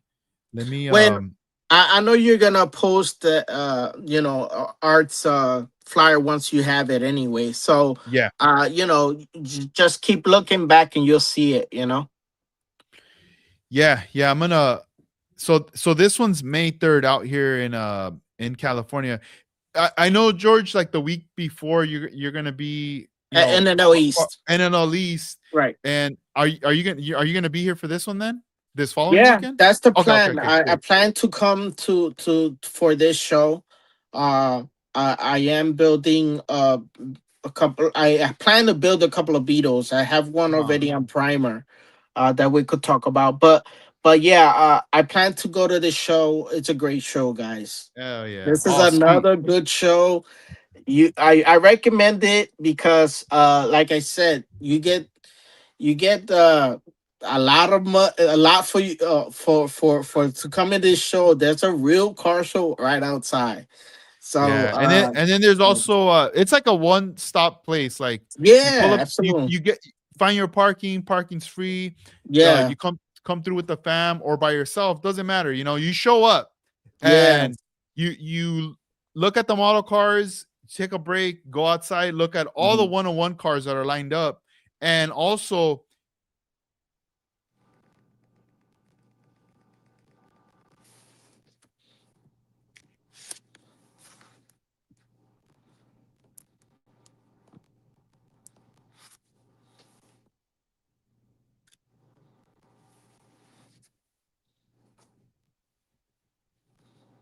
he came back with like some big old plates of like barbecue, and I was Hey, like, hey, Edgar, "What's up?" I think it paused on your end when you were All talking right, right. about the show. So if you want to go Yeah, back a little bit, just go back a little bit. yeah. So I was saying that that at the show, once you're there, you could look at the model cars, take a break, look at the one-to-one cars. But on top of Right. that, there's a lot of food vendors there at the event. Yes. So Yes. Food so trucks. Food yeah, trucks. bro. Yeah. So Hmm. like one year when I was with Randall, we were vending, we were like, I was like, hey man, we gotta eat. It's already noontime, you know? Right. Right. And he, I sent him on a mission. He went out there to look for a spot to pick up some food, and he got like some barbecue. He came back Right. and it was like some big old like trays of food, bro. And Yeah. Yeah. I was like, damn, that's a lot of food. And then he was like, I know. He's like, this was only like I think he said like 12 or $13. I'm Yeah. like, for Yeah. all Yeah. that? I'm like, Yeah, damn, bro. man. Because They're like giving it you away. yeah, because you think about it, these tents or even food trucks, they feed you well at these shows. Mhm. Some of them, so yeah, I can imagine that he brought out a big plate of food. But yeah, no, I mean it's a great event, guys. I highly recommend it, and yeah,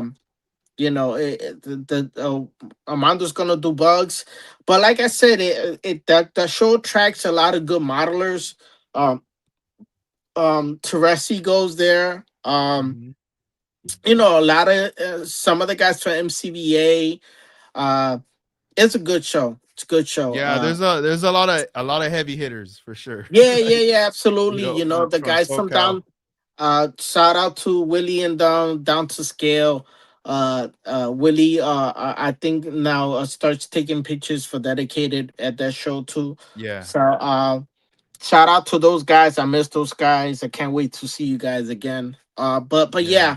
yeah, definitely that show and yeah, man. Uh, bugs, man, bugs this year. Yeah. Let So it me was Corvairs. Uh huh. yeah, let me pull up your bug. Hmm. Let's see. Are you guys ready? Here we go.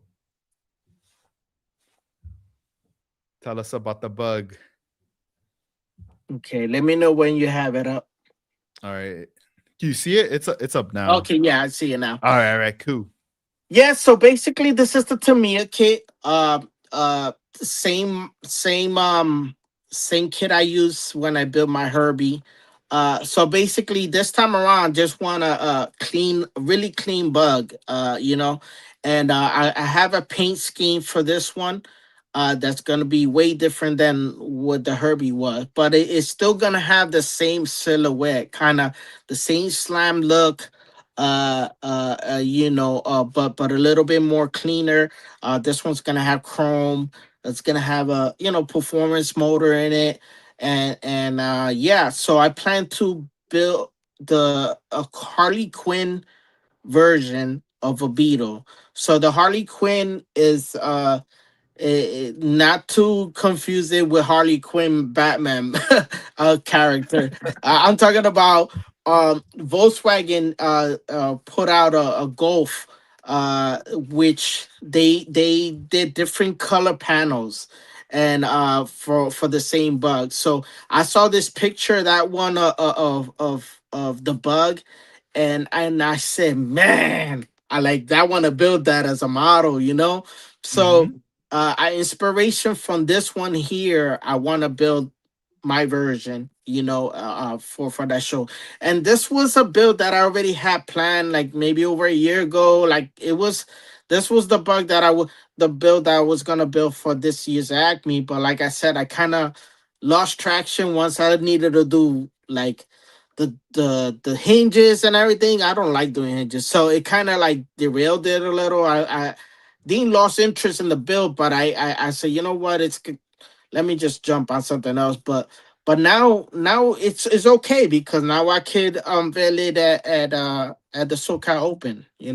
Yeah. The one thing I So like about that mhm. that photo right here Yeah, of this one to one is the yeah, the front window, how it goes up. yeah, yeah, That yeah. looks dope. I like that. I want to do that as well. I want to have those Mhm, windows open like that. But I like the color combination there. mhm. I like the fenders orange blue. I'm gonna pretty much base it out of that. And West Salazar built the F100 food truck with Mhm, the food truck. that theme. Yeah. I seen once I seen the bug, I was like, man, I want to build that, and I think it's gonna look cool. Yeah, no, So, yeah, that looks really clean. yeah. Yeah, I'm really liking the stance, bro, of your bug right here. Yeah, yeah. I want it to be, just like the Herbie. I had it like slammed like that. And it's gonna have the sliding rag. Um I have some stuff printed for it that's gonna, you'll see it at the final. But at least this one with the Herbie was everything was painted, all the bumpers, everything was all one color. But this one will have chrome. Like even these bumpers I had Mm, shaved off all the bracketry and everything, made it a clean bumper, and send them out to get chrome with my last chrome batch that I did. And like I even shaved the drip rail, the molding on the side. So it's gonna be a clean bug, but now like I said, I'll have to finish it for SoCal. So yeah. you guys will see it there. God willing, everything goes well. But yeah, I'm looking forward to building that one. And that's a future build that I got going on, and that's currently on my bench now. Yeah, how do So you measure the top section when you cut the roof? When you basically I just go by I just kind of gauge it by pictures that I see, And as far as like I use masking tape, so basically different size masking tape and I just follow the drip rail to make sure that it's even, like it's an even uh a square around, So maybe like the back, I might have put like a different size masking tape, right? Probably the thicker Tamiya one and this thinner one, and put on side by side. And then that gives me that one, and then the sides I might go with two thin Tamiya tapes to kind of just as long as I follow like the drip rail, it's gonna give you like it's gonna be centered right, and yeah. basically I go by like I don't know if it's supposed to be that big, but I just kind of gauge it by eye and see that some people might have it even more open, but I think that's the what I consider that looks good to me, So No, yeah, it looks nice. Also on the rear, I see the wheel is cambered. yeah, Uh, yeah, w- you know, on the rear to get that when you're assembling the rear, like the yeah. bottom, are you also kind of bending the attachment to Right. get that So on the back, the motor, the transmission is the back. It's an axle. the axle? There you So go. right. So I'm not bending the axle, but I can cut the axle where the boot starts, and then angle the axle to be the camber where it needs to be. Like when you see these bugs in real life, that slant, that back has to be cambered like that, Mm, for it to get it up in there, to fit, Uh, yeah. yeah, and to me, it looks good visually once it's all done, Mhm. But yeah, as far as it has like a transfer kind of uh, uh, transmission, and it has axles. So kind of, you just work the axle to cut the boot, and kind of work the axle to use to get the degree you need on the thing. You might have to extend it a little or whatever, but that's basically how I do that. And to get the back to go like that, as far as the suspension goes. Yeah. What kind of wheels are these that are mocked up So with this? I marked up. So basically, the wheels is the. I'll start off with the tires. So the tires are 14-inch Aoshima, uh like they have the 14-inch wheels that have the camber in them, and it's really stretched out. So the tires are from one of those wheel sets for the Mm, 14-inch Aoshima. And then the center of the wheel, this is the same as what comes in the Tamiya kit, but I actually got the centers from the Fujimi Porsche, old school Porsche 356 Porsche, because that one has the separate hub. The Tamiya kit is still the same wheel, but the hub is all molded in together. So I wanted them separate. So I grabbed that from.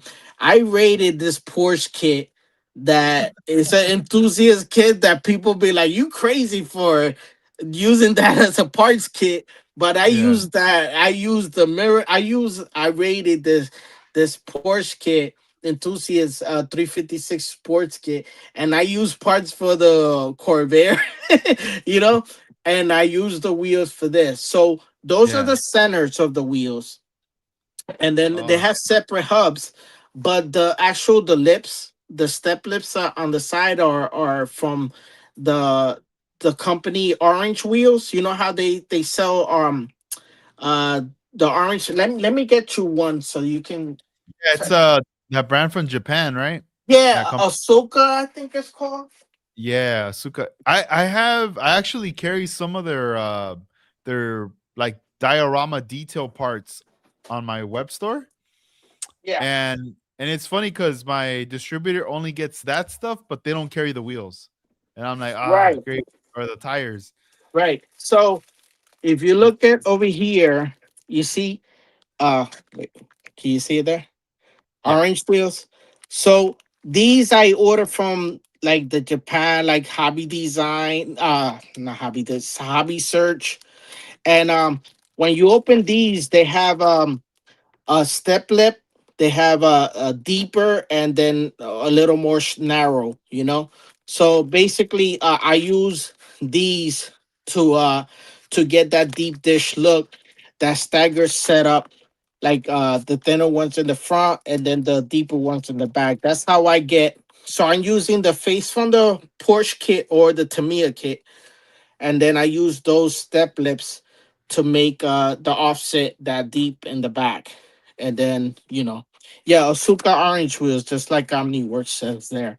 Um, but yeah, this is where I got the lips for the wheels. And then like I said, Aoshima tires. And then like the centers are, the centers, you can put the moon caps on them, like the kit comes, but I actually like them naked like that without it. So, you know. So I have a decision to make to even paint the hubs each a different color for this theme, but I won't make that decision till when the car's already almost done. Yeah. And Right. then you talked about like shaving it, like there's parts you shaved and everything. Yeah. Mhm. When you're doing your shavings, what grit of sandpaper are you using? Well, like let's just say I'm doing like the door, like in that picture you see there's no molding there, but like if there's a molding, like what I do is a molding straight across, I put Tamiya tape on top, and then like leaving exposing just the trim. Now I can Oh, go okay. like yeah. So basically, when I'm sanding down, I'm not taking material off the door. that I don't Mhm. need to take off, you know? Yeah. So pretty much I'm shaving down so I can use like a God hand 240 or something or a 400, you know, to start Mhm. off. And once I mask, like I said, I mask the top and the bottom, leaving the just the molding exposed.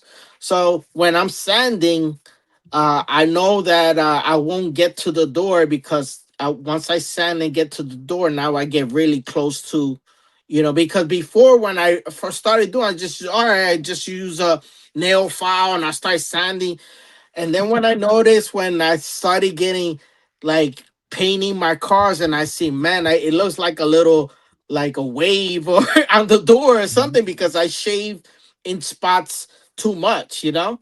Yeah. So now you know, I use tape, but you know, I use a Tamiya tape and I expose just the molding and I sand it with a 240 or 400, and then once I get to the when it started like sanding the tape off, I removed the tape and now I use a higher grit, you know, 600, 800, you know, where I'm only taking just a little bit left until I get to the bottom where it's just even, you know.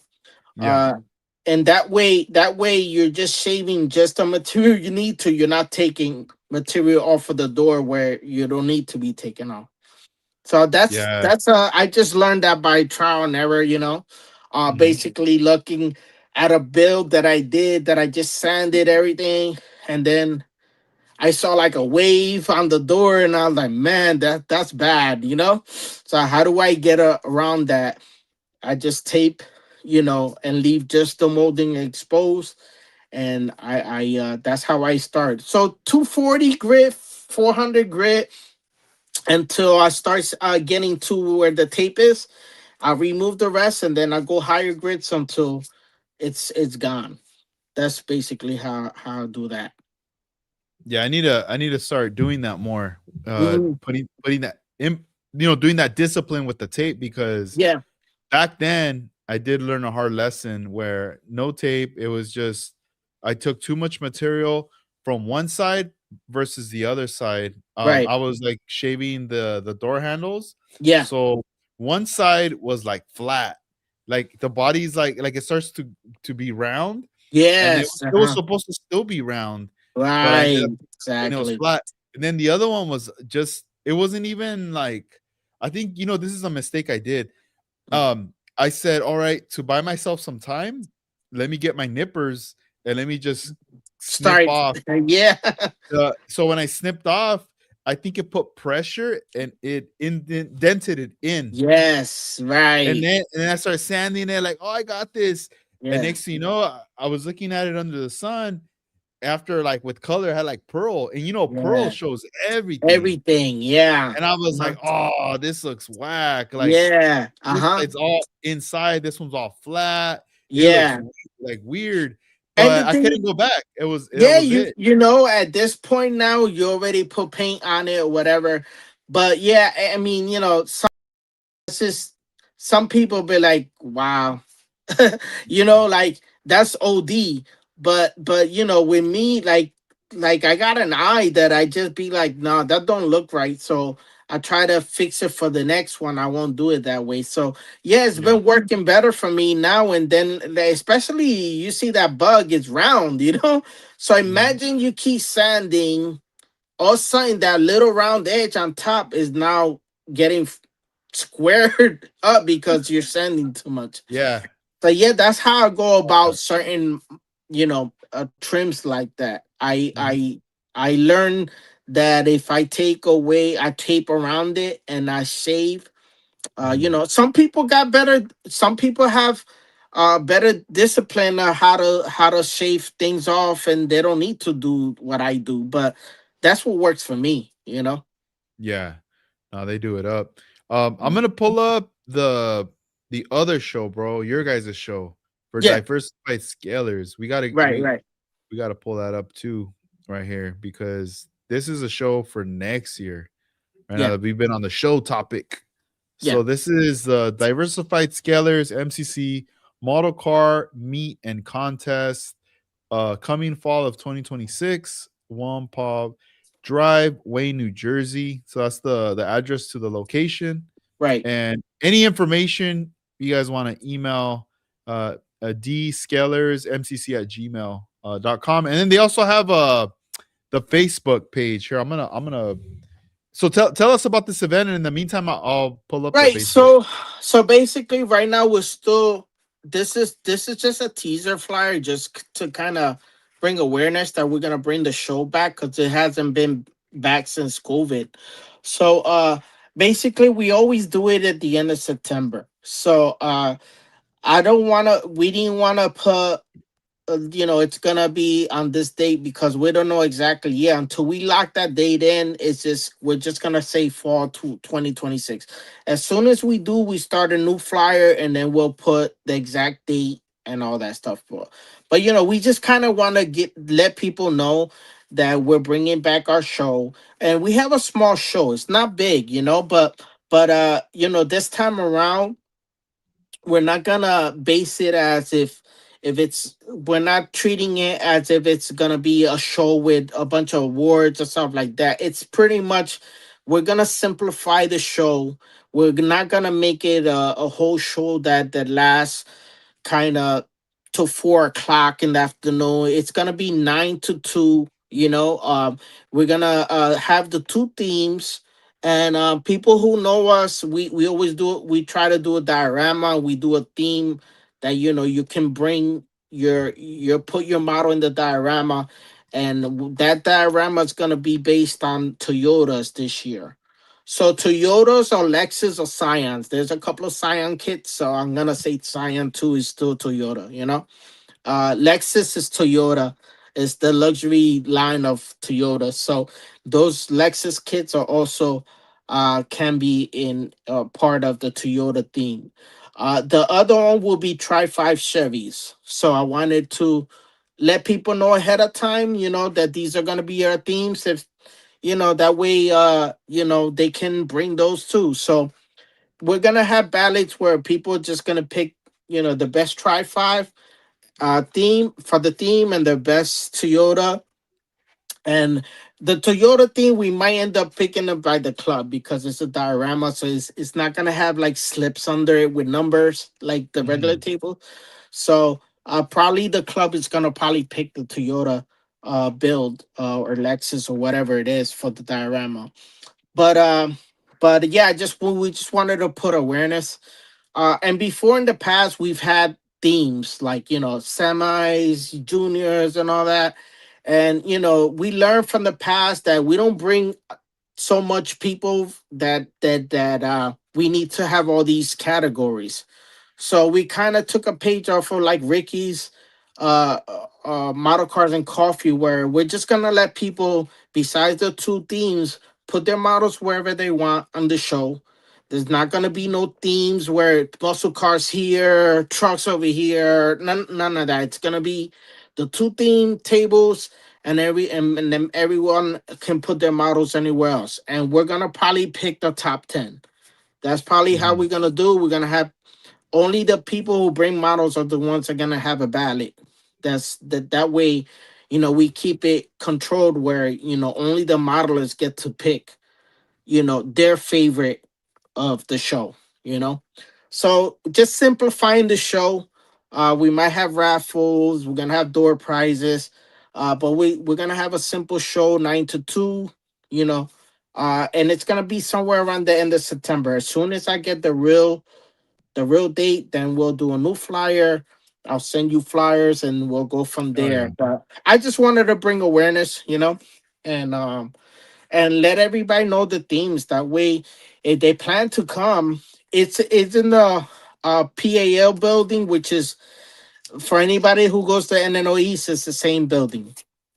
But Okay. obviously, we're not gonna rent the whole place. We're just gonna rent one of the smaller rooms, which is one of the smaller rooms for like where they do the vendors at NNLEs.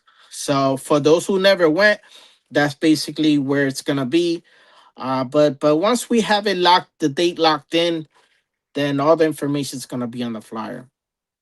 That's awesome, man. I'm Yeah. excited. I mean, I'm excited for the future when you guys announce the date, because Yes. then I can Hmm. do some planning, and I would love to go, man. If Hmm. everything works out and I end up going out there, man, That'll I be can't wait great, man.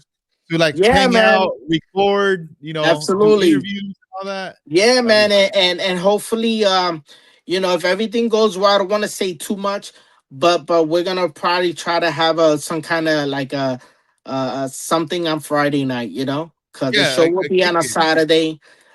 Maybe like taking a page from the pizza nights in the West, something like that, Yeah. but until I have all that stuff really locked down, I can only say that that's basically what we have for now. But I Hmm. appreciate you showing the flyer and all that. Yeah, bro. Talking about like a night before, like kicking it, like Mhm. before the event, I feel like uh it's like mandatory. It almost feels like, right? Like it's Mhm. fun, bro. It's It always cool to is. kick it. And I know there's some shows it's tough, it's like it's just a 1 day show and that's it. Right. I've heard where some it's 2 days and all that, but if Hmm. you're just having a 1 day show, but if you're able to like get together the night before, Hmm. that just adds to it because there's more Yeah. excitement kicking it, and then the next day is a show because I don't know, man. For me, it's always like when the shows end, it's Hmm. always like a sad kind of like moment Yeah. because that's it. It's done. And a lot of the times, like if it's a competition show, right? Hmm. Everybody's kicking it there, waiting for the announcements of who won, Right. right? And I always feel like once they announce the winners and people get the awards and everything, within minutes, it's like people are just running to their Out cars of and there. tables like, "Whoa, Right. let's go." Yeah. Like Yeah. they're out and you don't really get to say bye to everybody. Like you'll Right. say Right. bye to some people like, "Oh, what's up? Later on, bro." Boom, Hmm. boom. And you look Right. around, everyone's like, "Choo, gone." And you're like, Yeah. "Oh, shoot. Exactly. I didn't get to say Right. later." Right. And it's just the way it goes. I know some people got to go. I know I've been in that situation where I'm vending, and I know, man, as soon as this show's done at 3, I gotta split because I already, I've been gone all day. I gotta go to dinner or whatever, go do something with Right. the Yeah, with the exactly. Yeah. family.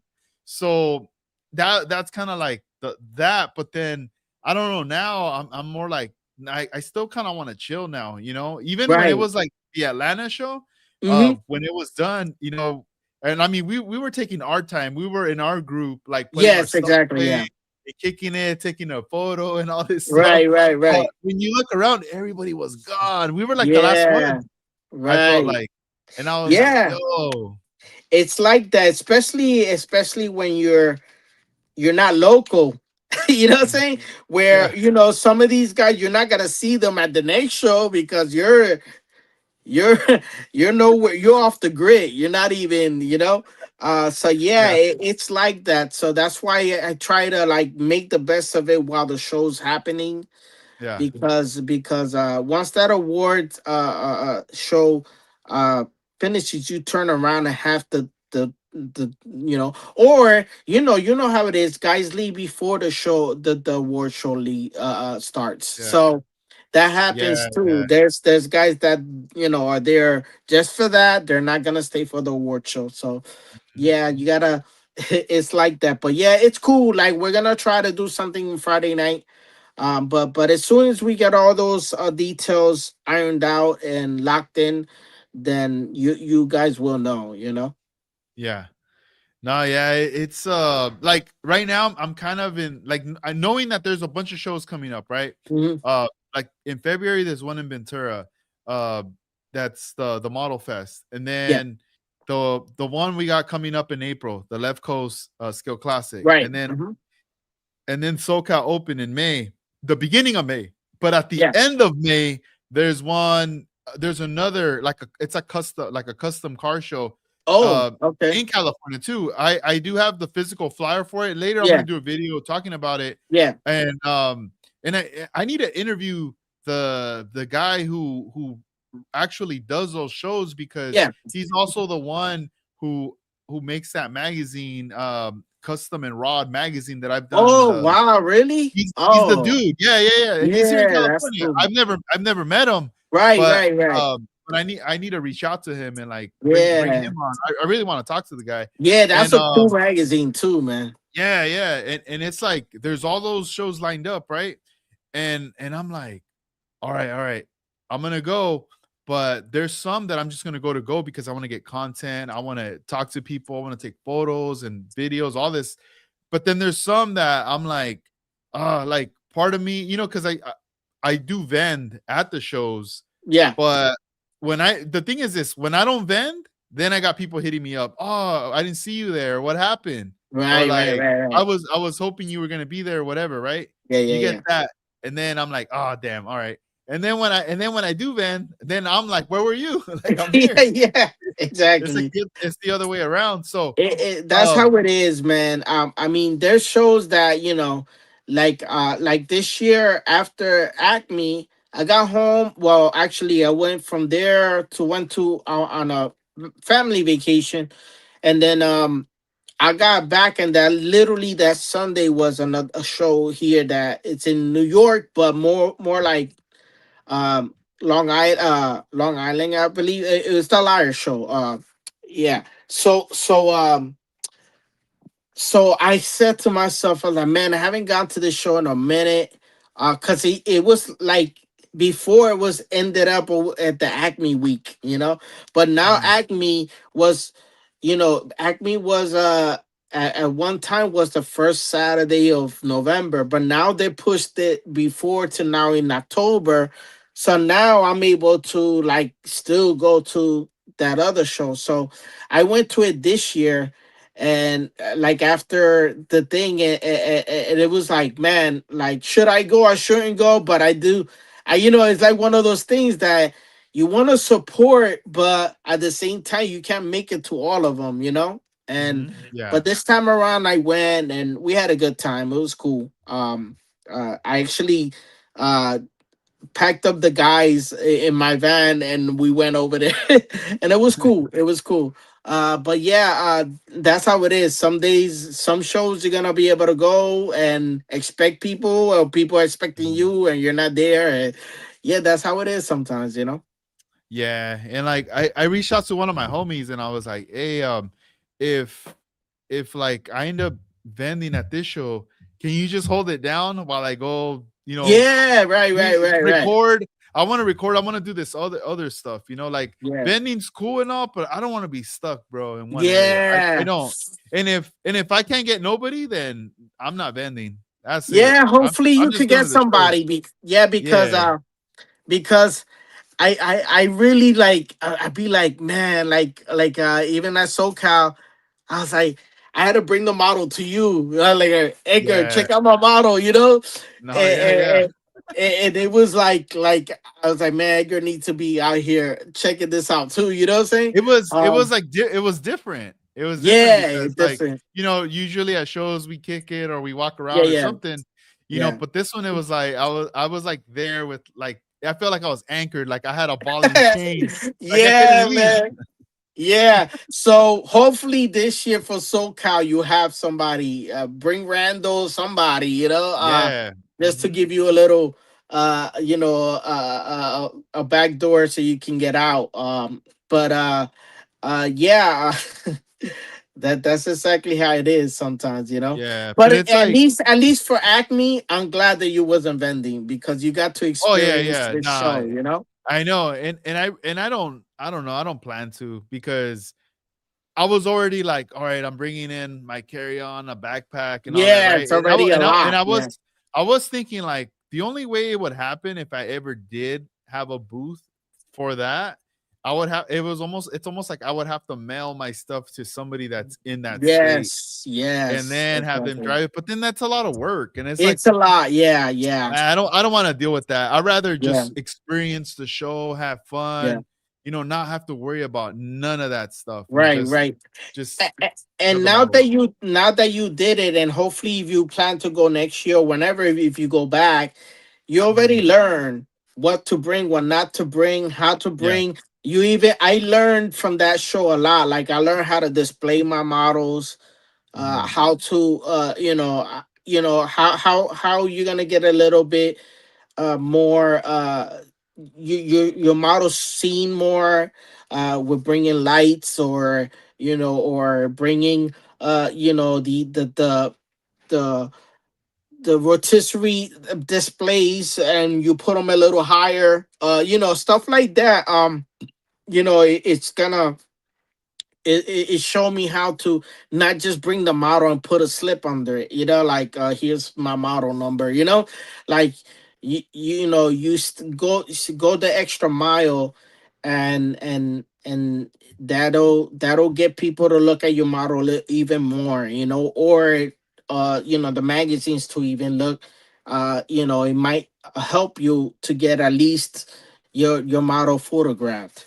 And I learned that a lot at the Acme show, Yeah, yeah, because like from what I saw in the displays, and then later I look at my photos, like, oh man, like there was a lot of really nice displays, and I was still doing just like the slip on the bottom, Mm-hmm. like I've always Yeah. done that. So now I'm like, you know what? I need to start really focusing also on a type of display. The one thing I really liked a lot about Armando's display was the lights that he had, Yes. Uh-huh. because you were able to see all the effects that he Right. added to his cars, the Yes. candies, the pearls, the flakes, like all Hmm. these combinations of colors. And like on some of my cars, I almost felt like mine were lacking a lot of that showcase because I was depending on the lights from above. Right. But Exactly. they're too up there. They're too high. They're It's not too gonna work. high. Yeah. Yeah. So I mean, but I was happy that at least that you showed me that at least your wagon got photographed. But I know, for the magazine, for Mhm. auto Auto automotive. modeler. Yeah, Yeah, it auto was something modeler. I was like, dang. So that was cool. But yeah, you're right. Imagine that car, like, with some light, or Mhm. on a rotisserie or some kind of base. I mean, Yeah. even like you when you show Shane's truck, that I said I did a base. I color Mhm. matched it to the truck. I put, that made a big difference, because Yeah. as opposed to me just putting the truck there, now it's a whole presentation. So Yeah. I No, yeah, mean. man. I gotta definitely Yeah, work on so if some you go stuff. next year, you bust something out new or something. Yeah. Bring a base, a rotisserie, some mirror, a mirror. Even a mirror Mhm. goes a long way. Yeah. Yeah, something than Mhm. just depending on the table and the lights. Yeah, yeah, yeah. Yeah, Now I need to like you step say, that you up. learn. You learn from Mhm. it. Yeah, I gotta definitely step that up right there. That's Right, pretty cool. But yeah, man, I'm looking forward to next year, bro. I'm like, I mean, I don't know. I don't really try to how sometimes we can be like, all right, we're in December. I'm not gonna do nothing no more. I'm just gonna relax and I'm gonna wait right. till next year. Hmm. Nah, to me, it's just yeah, it's another year, but it doesn't stop. Like Right. December, we still got stuff to do. Like it Yeah, don't matter absolutely. if I mean, we will have the days off for the holidays and all that, but Hmm. with the fam and everything. But then again, like we're still working on stuff, we're still doing stuff, and there's a lot of planning Yeah, and things like that. So, you know, next year Roadster show, I'm looking forward to that as well. Looking at some yeah, 1-to-1 man. cars, you Yeah, know, and man. and aside from that too, I'm also like I'm looking forward to meeting more people. I know that next year I'm Yes. gonna meet some people that I never thought I would meet. Right. Even but I'm not. I'm talking about everything from modelers Yeah, to yeah. Exactly. everything, fabricators, anything like Mhm. hobby related, car related stuff. I know I'm Right, gonna right. end up meeting people that I'm gonna be like, yo, like I gotta get you on my podcast, dude. Like Yeah, yeah, yeah. we gotta Painters do and something. stuff. Yeah. Yeah, Like, yeah. So yeah. That's I'm that'd be looking cool, man. yeah, I'm looking forward to all that, and then also just kind of learning more about like the storytelling of things, Mhm. like things that I've learned, to be able to explain and present, all these articles and things like that to everyone. Yeah, So absolutely. looking Absolutely. forward to that, and even and just man, I'm excited you're gonna come out here, bro. I'm really happy that you're gonna be Yeah, out here with man. me. SoCal Open, like I said, it's another one of those shows where I have a good time, and like I said, having hanging out with you guys is also awesome, and that shows another one where you're gonna see some cool models, Mhm. and like I said, and then it doubles up for me because now I get to see real cars, because I'm always there a short time, and I try to do the most when I'm there, but if I get to have a model car show and see some real cars in the lot outside, man, Yeah. I'm in, No, so yeah. definitely worth it, definitely recommend it. And Art does a great job with that show. Yeah. Good show, good show. No, yeah. I'm very looking forward to it. Let me ask you a couple questions Mhm. here. The first question, this is Kevin Smith. He asks, who do you use for your chrome? Do you know a real chromer plater? Since Chrome Tech and Little Motor Carco is gone. Yeah, little model car is gone. I used to use him, but luckily, Spotlight Models. I'm sorry, Spotlight Hobbies. Hold on one second. Let me. I gotta. Uh, I'm sure I have a. Dang, let's see. He's gonna look for it. He's gonna look for it right now, real quick. Uh, let me see who's in the chat. Let me go on here. Armando Flores, Kevin Smith, Omni Works, Slowly Models. Let's see who else. Carlos Avalar. And then, oh yeah, Mars Garage already bounced. And let's see. All right, did you find it? All Yeah. right. So let me turn this around. Yeah, go for it. Go for it. Second. But do it up. Gonna find it right now. He's gonna show us the secret. Everybody, get your phones ready to screenshot this. As soon as he So shows, it's not really a secret. Oh, no. How do you? yeah, no one knows about it, dude. So right now, not playing. I don't know. I mean, I don't know. Some people know about it. Some people don't know about it. But I know back then everybody would be asking, "Where'd you get your stuff chromed? Where?" I'm trying to flip my camera. What am I It won't. doing It won't here? do it. Hold on. Let me see. How do I? Let me see Mm-mm-mm. if I turn it. Okay, here we go. You got Okay. it. All right. Let's All focus right, in so now. this is a card that they gave me. So if you go to Spotlight Hobbies, I just want to show you pretty much. This is what uh how you mount it and everything. If you go back here, it says the more info here. If you want to screenshot it, guys, spotlighthobbies.com. If you go to their website, they sell model cars and all that. But if you go, you can see the information on vacuum chrome plating. So basically, you send a rack. They give you examples and pictures of how do you send the stuff to them, and it's $35 to get it chrome plated and sent back to you.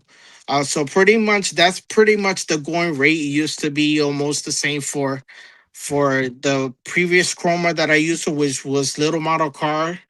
uh and yeah, that's the place right there. That's the website. When you go in there, you'll see the information on how to do that. So yeah, that's the one right there.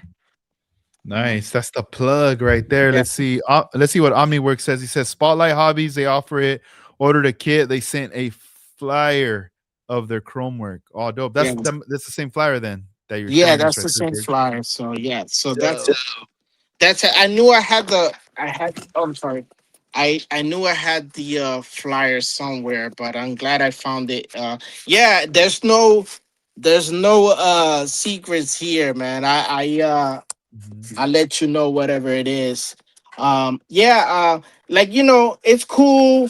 Revell Chrome and all these chromes in the market, they have their place. I have that stuff there too. I chrome.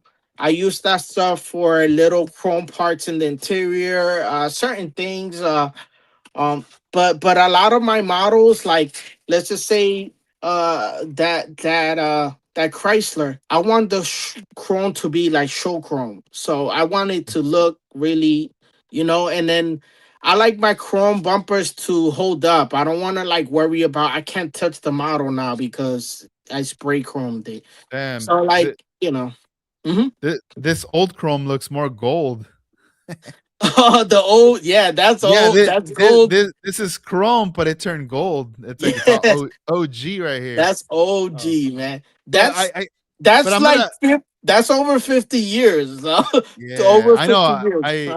I feel like I'm gonna end up using it though for sure, like on a build, because I have Yeah, in that little thing on this little thing, I have a whole bunch of different ones that fell off that I have over there yeah, on the next to the car that on the turntable. But eventually, I'm gonna end up using one, and I'm gonna yeah, be like, yeah, all right, you're out of the package, and now you're gonna be on a car where you yeah. were meant to be used for. Let me see if I can show you guys something. Yeah, go for it. Let's see. How's everybody doing? Let's see. Oh, shout outs to let's see. Adrock Carnet 6885. I just saw you right now in the chat. I was shouting people out and I didn't see you. But yeah, man. Yeah. Thank you for kicking it with us right here, bro. All right, let's see. Ooh, let's get into some show and tell. Yeah, so basically, let me show you a couple of bumpers. I'm gonna just lay them out real quick, and then I'll show you guys. All right, cool. um, Just to give you guys at least a reference of, you know, um. All right, let me see. Let me flip Do it. this. Flip it. Okay. All right, let me see. All right, so this is Chrome that I got back from them. Pretty much, some people say, "Oh, this is kit Chrome." Yeah, that's exactly what I wanted. These bumpers were a resin from Time. Let me see. Does it focus right? Is it focusing? Let me see. Let's see if it can focus. It was a little blurry. Little I fuzzy. wonder. Yeah, I wonder if you just have the camera how you had it, like on you, and maybe just put it up to the camera. I'm thinking. Um, Oh wait. I think you got it. Hold on.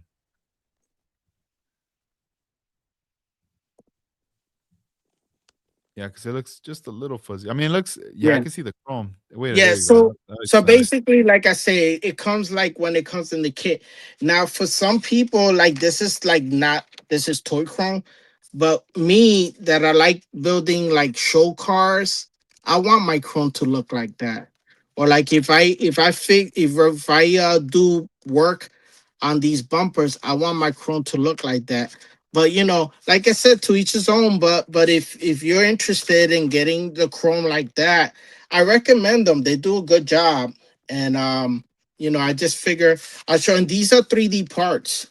These are 3D parts from Iceman and C Force.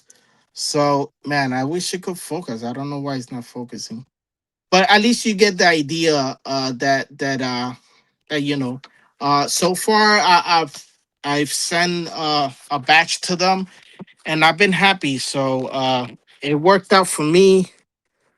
Hopefully, like I get, if you guys are interested, you can go to Spotlight Hobbies Hmm. and send out your stuff. And uh, the turnaround, they promise, they say about 5 to 6 weeks. So, and that's exactly, it took about 5 weeks for me to get it back. So they so far so good. I'm happy with it. And like I said, Revel Chrome and all, it has its place. I do have all that stuff. I use it for certain things. But me, I want my models to be show, like if I'm not doing a weathered build and I want to do a low rider or something, I want my chrome to be like show chrome. That's why Yeah.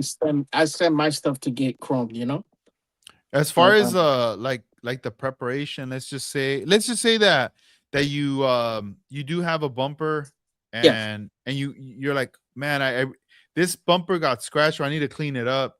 And do you dechrome it, clean it up, yeah. and then like, set it up in the tree Okay. with all the other Yeah. parts? Okay. So that's I'm glad you asked that because preparation is everything with this stuff. It's just like real chrome and real bumpers. If you have to I strip the chrome and and let's just say it's a chrome part from the tree that's plastic. I do whatever fixing I need to do on it. Then I prime these bumpers and then I paint them with Tamiya black. It doesn't Oh, have to okay. be black, right? Yeah, yeah, So yeah. it doesn't have to be black, but it has to be like a lacquer, like a Hmm. lacquer because it's gonna be hard, So Yeah, that gives it a nice coating for this process to be smoother. Now you could send them bare 3D parts, but you're gonna get exactly what you expect. Like if yeah, it's not gonna be as smooth as this. I put in a yeah. lot of work to get these to be smooth as possible.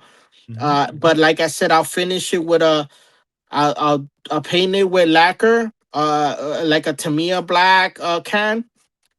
And sometimes if it's some junk in it, I polish it off a little bit, like I wet sand if there's junk on it, because you know the cleaner the part you have sent to them, the better it Hmm. comes back. And Yeah. I even put 2K clear or the show clear if I feel it's not smooth enough. So Hmm. at the end of the day, it does get a little bit more thicker, but to me, I'm fine with it because I want a smooth finish on mine. But like I said, you could send bare plastic, but you're gonna see imperfections if you don't take care of everything. And when I send bare plastic, there's always gonna be something that comes back. I in my case, so I recommend to do the body work either 3D printed or plastic, prime it and put a lacquer on it. Make sure that the part looks great. I use black because black you see everything. So Hmm. it's not that you need a flat base to get chromed. On this case, this vacuum form, if vacuum plating, not vacuum form, vacuum plating. So basically, I like to have a smooth surface as possible. The cleaner the part is, the better the chrome is gonna be coming back. That's that's how basically it is. And like I said, not everybody's gonna do all that work, but it's worth it to me at the end of the day. Like Hmm. if I want to show chrome finish to it. Yeah, on there. But so far so good. I'm happy with Spotlight so far, and right now I don't know nobody else that's doing it now. Hmm. So hopefully they're gonna be around for a long time, because Yeah. you know, especially guys who do chrome like low riders and stuff that have a lot of chrome. It's a good service. No, it is, man. I'm waiting late. Like, I feel like back then when we were doing the podcast, like there was a time where 3D printing stuff wasn't. Nobody was doing it yet. It was Right. barely starting to kind of come into the scene, and then later we saw the explosion with 3D printing, Hmm. and we have this company here that's offering the chrome plating. Yeah. I feel like later we will start getting more of the things that we're looking for, so kind of how you were talking about like the metal like stickers for the emblems. I Yeah. feel like that source later will come. Yeah. Also, a company or someone to produce glass. Like imagine Yes. Right. somebody who wants to do a custom, maybe a bubble top or a Yes. custom type of shape for their glass because they Right. chopped the roof or whatever, and Hmm. they need that shape or Right. whatever. They that could possibly be offered. Like as long as all these like problems that we have or questions, as long as they get Right. answered, Right. it's just gonna make it more easier for us. Yeah. And we're just gonna Yeah. keep pushing. And the more and more like this 3D printing, somebody's gonna come up with, I want, like, even if like the printers get better where you're gonna print and clear, and then it's a matter of just clearing in and it'll be just as good. I mean, it's gonna get better eventually, and hopefully, Yeah. we can get people to do the glass, because that's a big part, man. Like to have good glass and headlights and tail lights. Like Mhm. there's models there's 3D models that are like, but they 3D printed the headlights onto it because they were like, oh, they figure, all right, well, it's not clear anyway, But me, Yeah. I want those parts to be separate. I want them, if I have to, you know, print or cast that chrome headlight.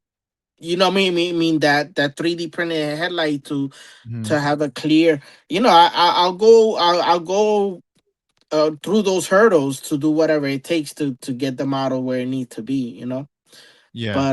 But yeah, I hope you're right that that in the future we do have somebody that does that. No, definitely. Yeah, because it would it would help a lot, man, to have all Hmm. these like things. I know for like the Bel Air custom I'm working on, I'm gonna have to look for another kit because I am using the front end roof from a Chrysler car, Yeah. and Uh-huh. dude, I feel like I think what happened was I, chopped that from that model, and I grabbed some parts from it, and then the kit. Now that I didn't need it anymore, and I should have kept it, but I think I sold it for like $5 or something at one of the model shows, Right. Uh-huh. like as Yeah. a parts box, Right. and I should have kept it, bro. But I could still find the kid. It's nothing crazy. I've Right. seen them Yeah. all the time. But I'm gonna try to use the same glass from that Chrysler, but I'm gonna have to cut it. I am gonna have to cut it Yeah. to get it Hmm. in there. And in the back one, I'm gonna have to. I have like a thin clear sheet that I know I could cut and shape my own glass for the rear. But Yeah. man, it would be so nice if like that those were things that were available Yeah. to be 100%. the printed. But you bring a good point about like separation. Having Hmm. that's like a really good like plus or like a luxury that changes a kit. Like they could make so many like different companies can make the same kit, but if one of the companies separates parts and opens like the doors or something like that's a Yeah. perk, Right. that's gonna be the most sought after kit versus the other Yeah. I one mean, for those reasons. people want those options. Yeah. Like I have some 3D printed bodies, but I can't get excited about building them because I don't have glass for them, and I don't like when the headlights are like part of the print. Mhm.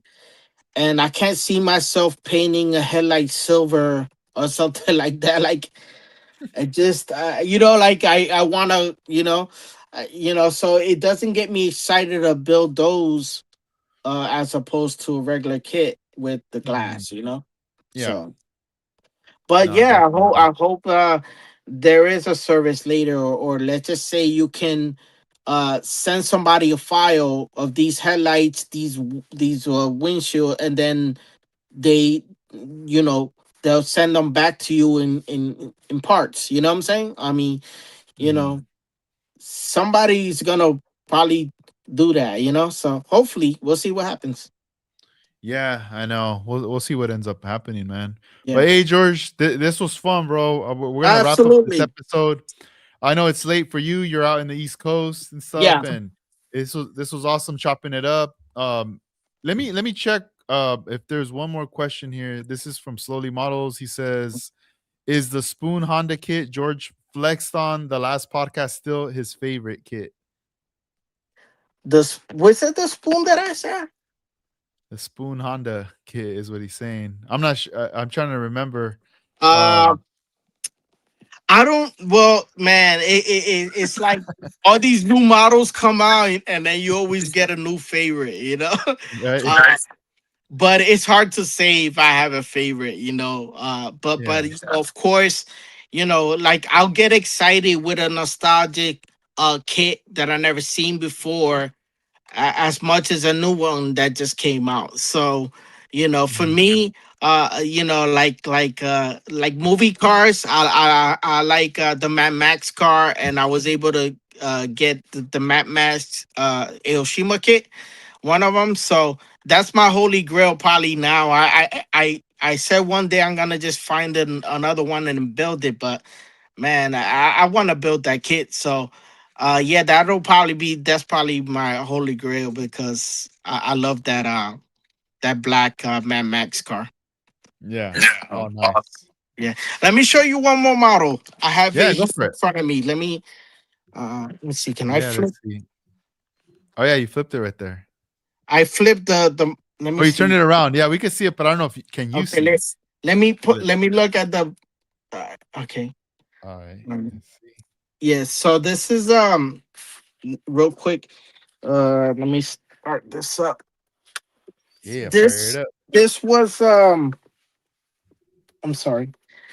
This was my Toyota build. Remember I said that I was let me see if I can uh I'm trying to face it this way to see if it focuses. Oh, that's nice, dude. Yeah, so this right here is the Toyota Corolla kit, and it does come as a police car. And I'm gonna just turn this light off real quick. Let me let me show you guys. I put lights on it. Oh, what? Can you see it? That's dope. Yeah. In Yeah, the front, I saw the yeah, front light up. I'm like, wow. yeah. Look at Well, it's the probably you can't see it from the top. I don't know, but even the I bought this police light kit from eBay, and yeah, I put it onto this kit. I usually don't do LEDs, but I had to try it, and yeah, so it let me looks just so show these good, dude. guys. Yeah. So I didn't really like post this one much. But yeah, I just said, you know what? I have it here on the table. Let me just show these guys before I go away. Wow. Hey, later Yeah. you're gonna have to send me a video of this. I gotta post this, Yeah, bro. This is yeah, dope. definitely. I'll send you a better video, whatever. I just, wanted to show you guys why I have it. But yeah, that was Good. a little That's fun build. awesome. Hmm. Yeah, I wanted something with police lights. So that's it's what the style of build is what they call Bososuko Hmm. style. And they I went with that theme, that Toyota police car, but with that Bososuko with the big exhaust and the yellow roll cage, and so I kind of wanted to follow that theme. So that was, I didn't post nothing on this because this was my secret barbecue build. The theme was Toyotas, and I built that one for that. That's why I don't really have much on it, posted. But I'll get some pictures or video, and I'll post that on Instagram, and I'll send you some so you can also share. Yeah, I mean, there's been a moment where we didn't see you for a while on Right. Instagram. Like Right, you just exactly. not posting nothing, and everyone's like, "Yo, what's Yeah. up with George? Is he cool? Is he all right?" But Yeah. you're still working, you're still building, doing stuff. It's Yeah, just yeah, yeah. you And, bust and, and out. you know what? Like Shane goes to me, "Hey man, when you gonna post a truck? I want to give you your props." So Yeah, he pushed me to put that post, at least to post the truck.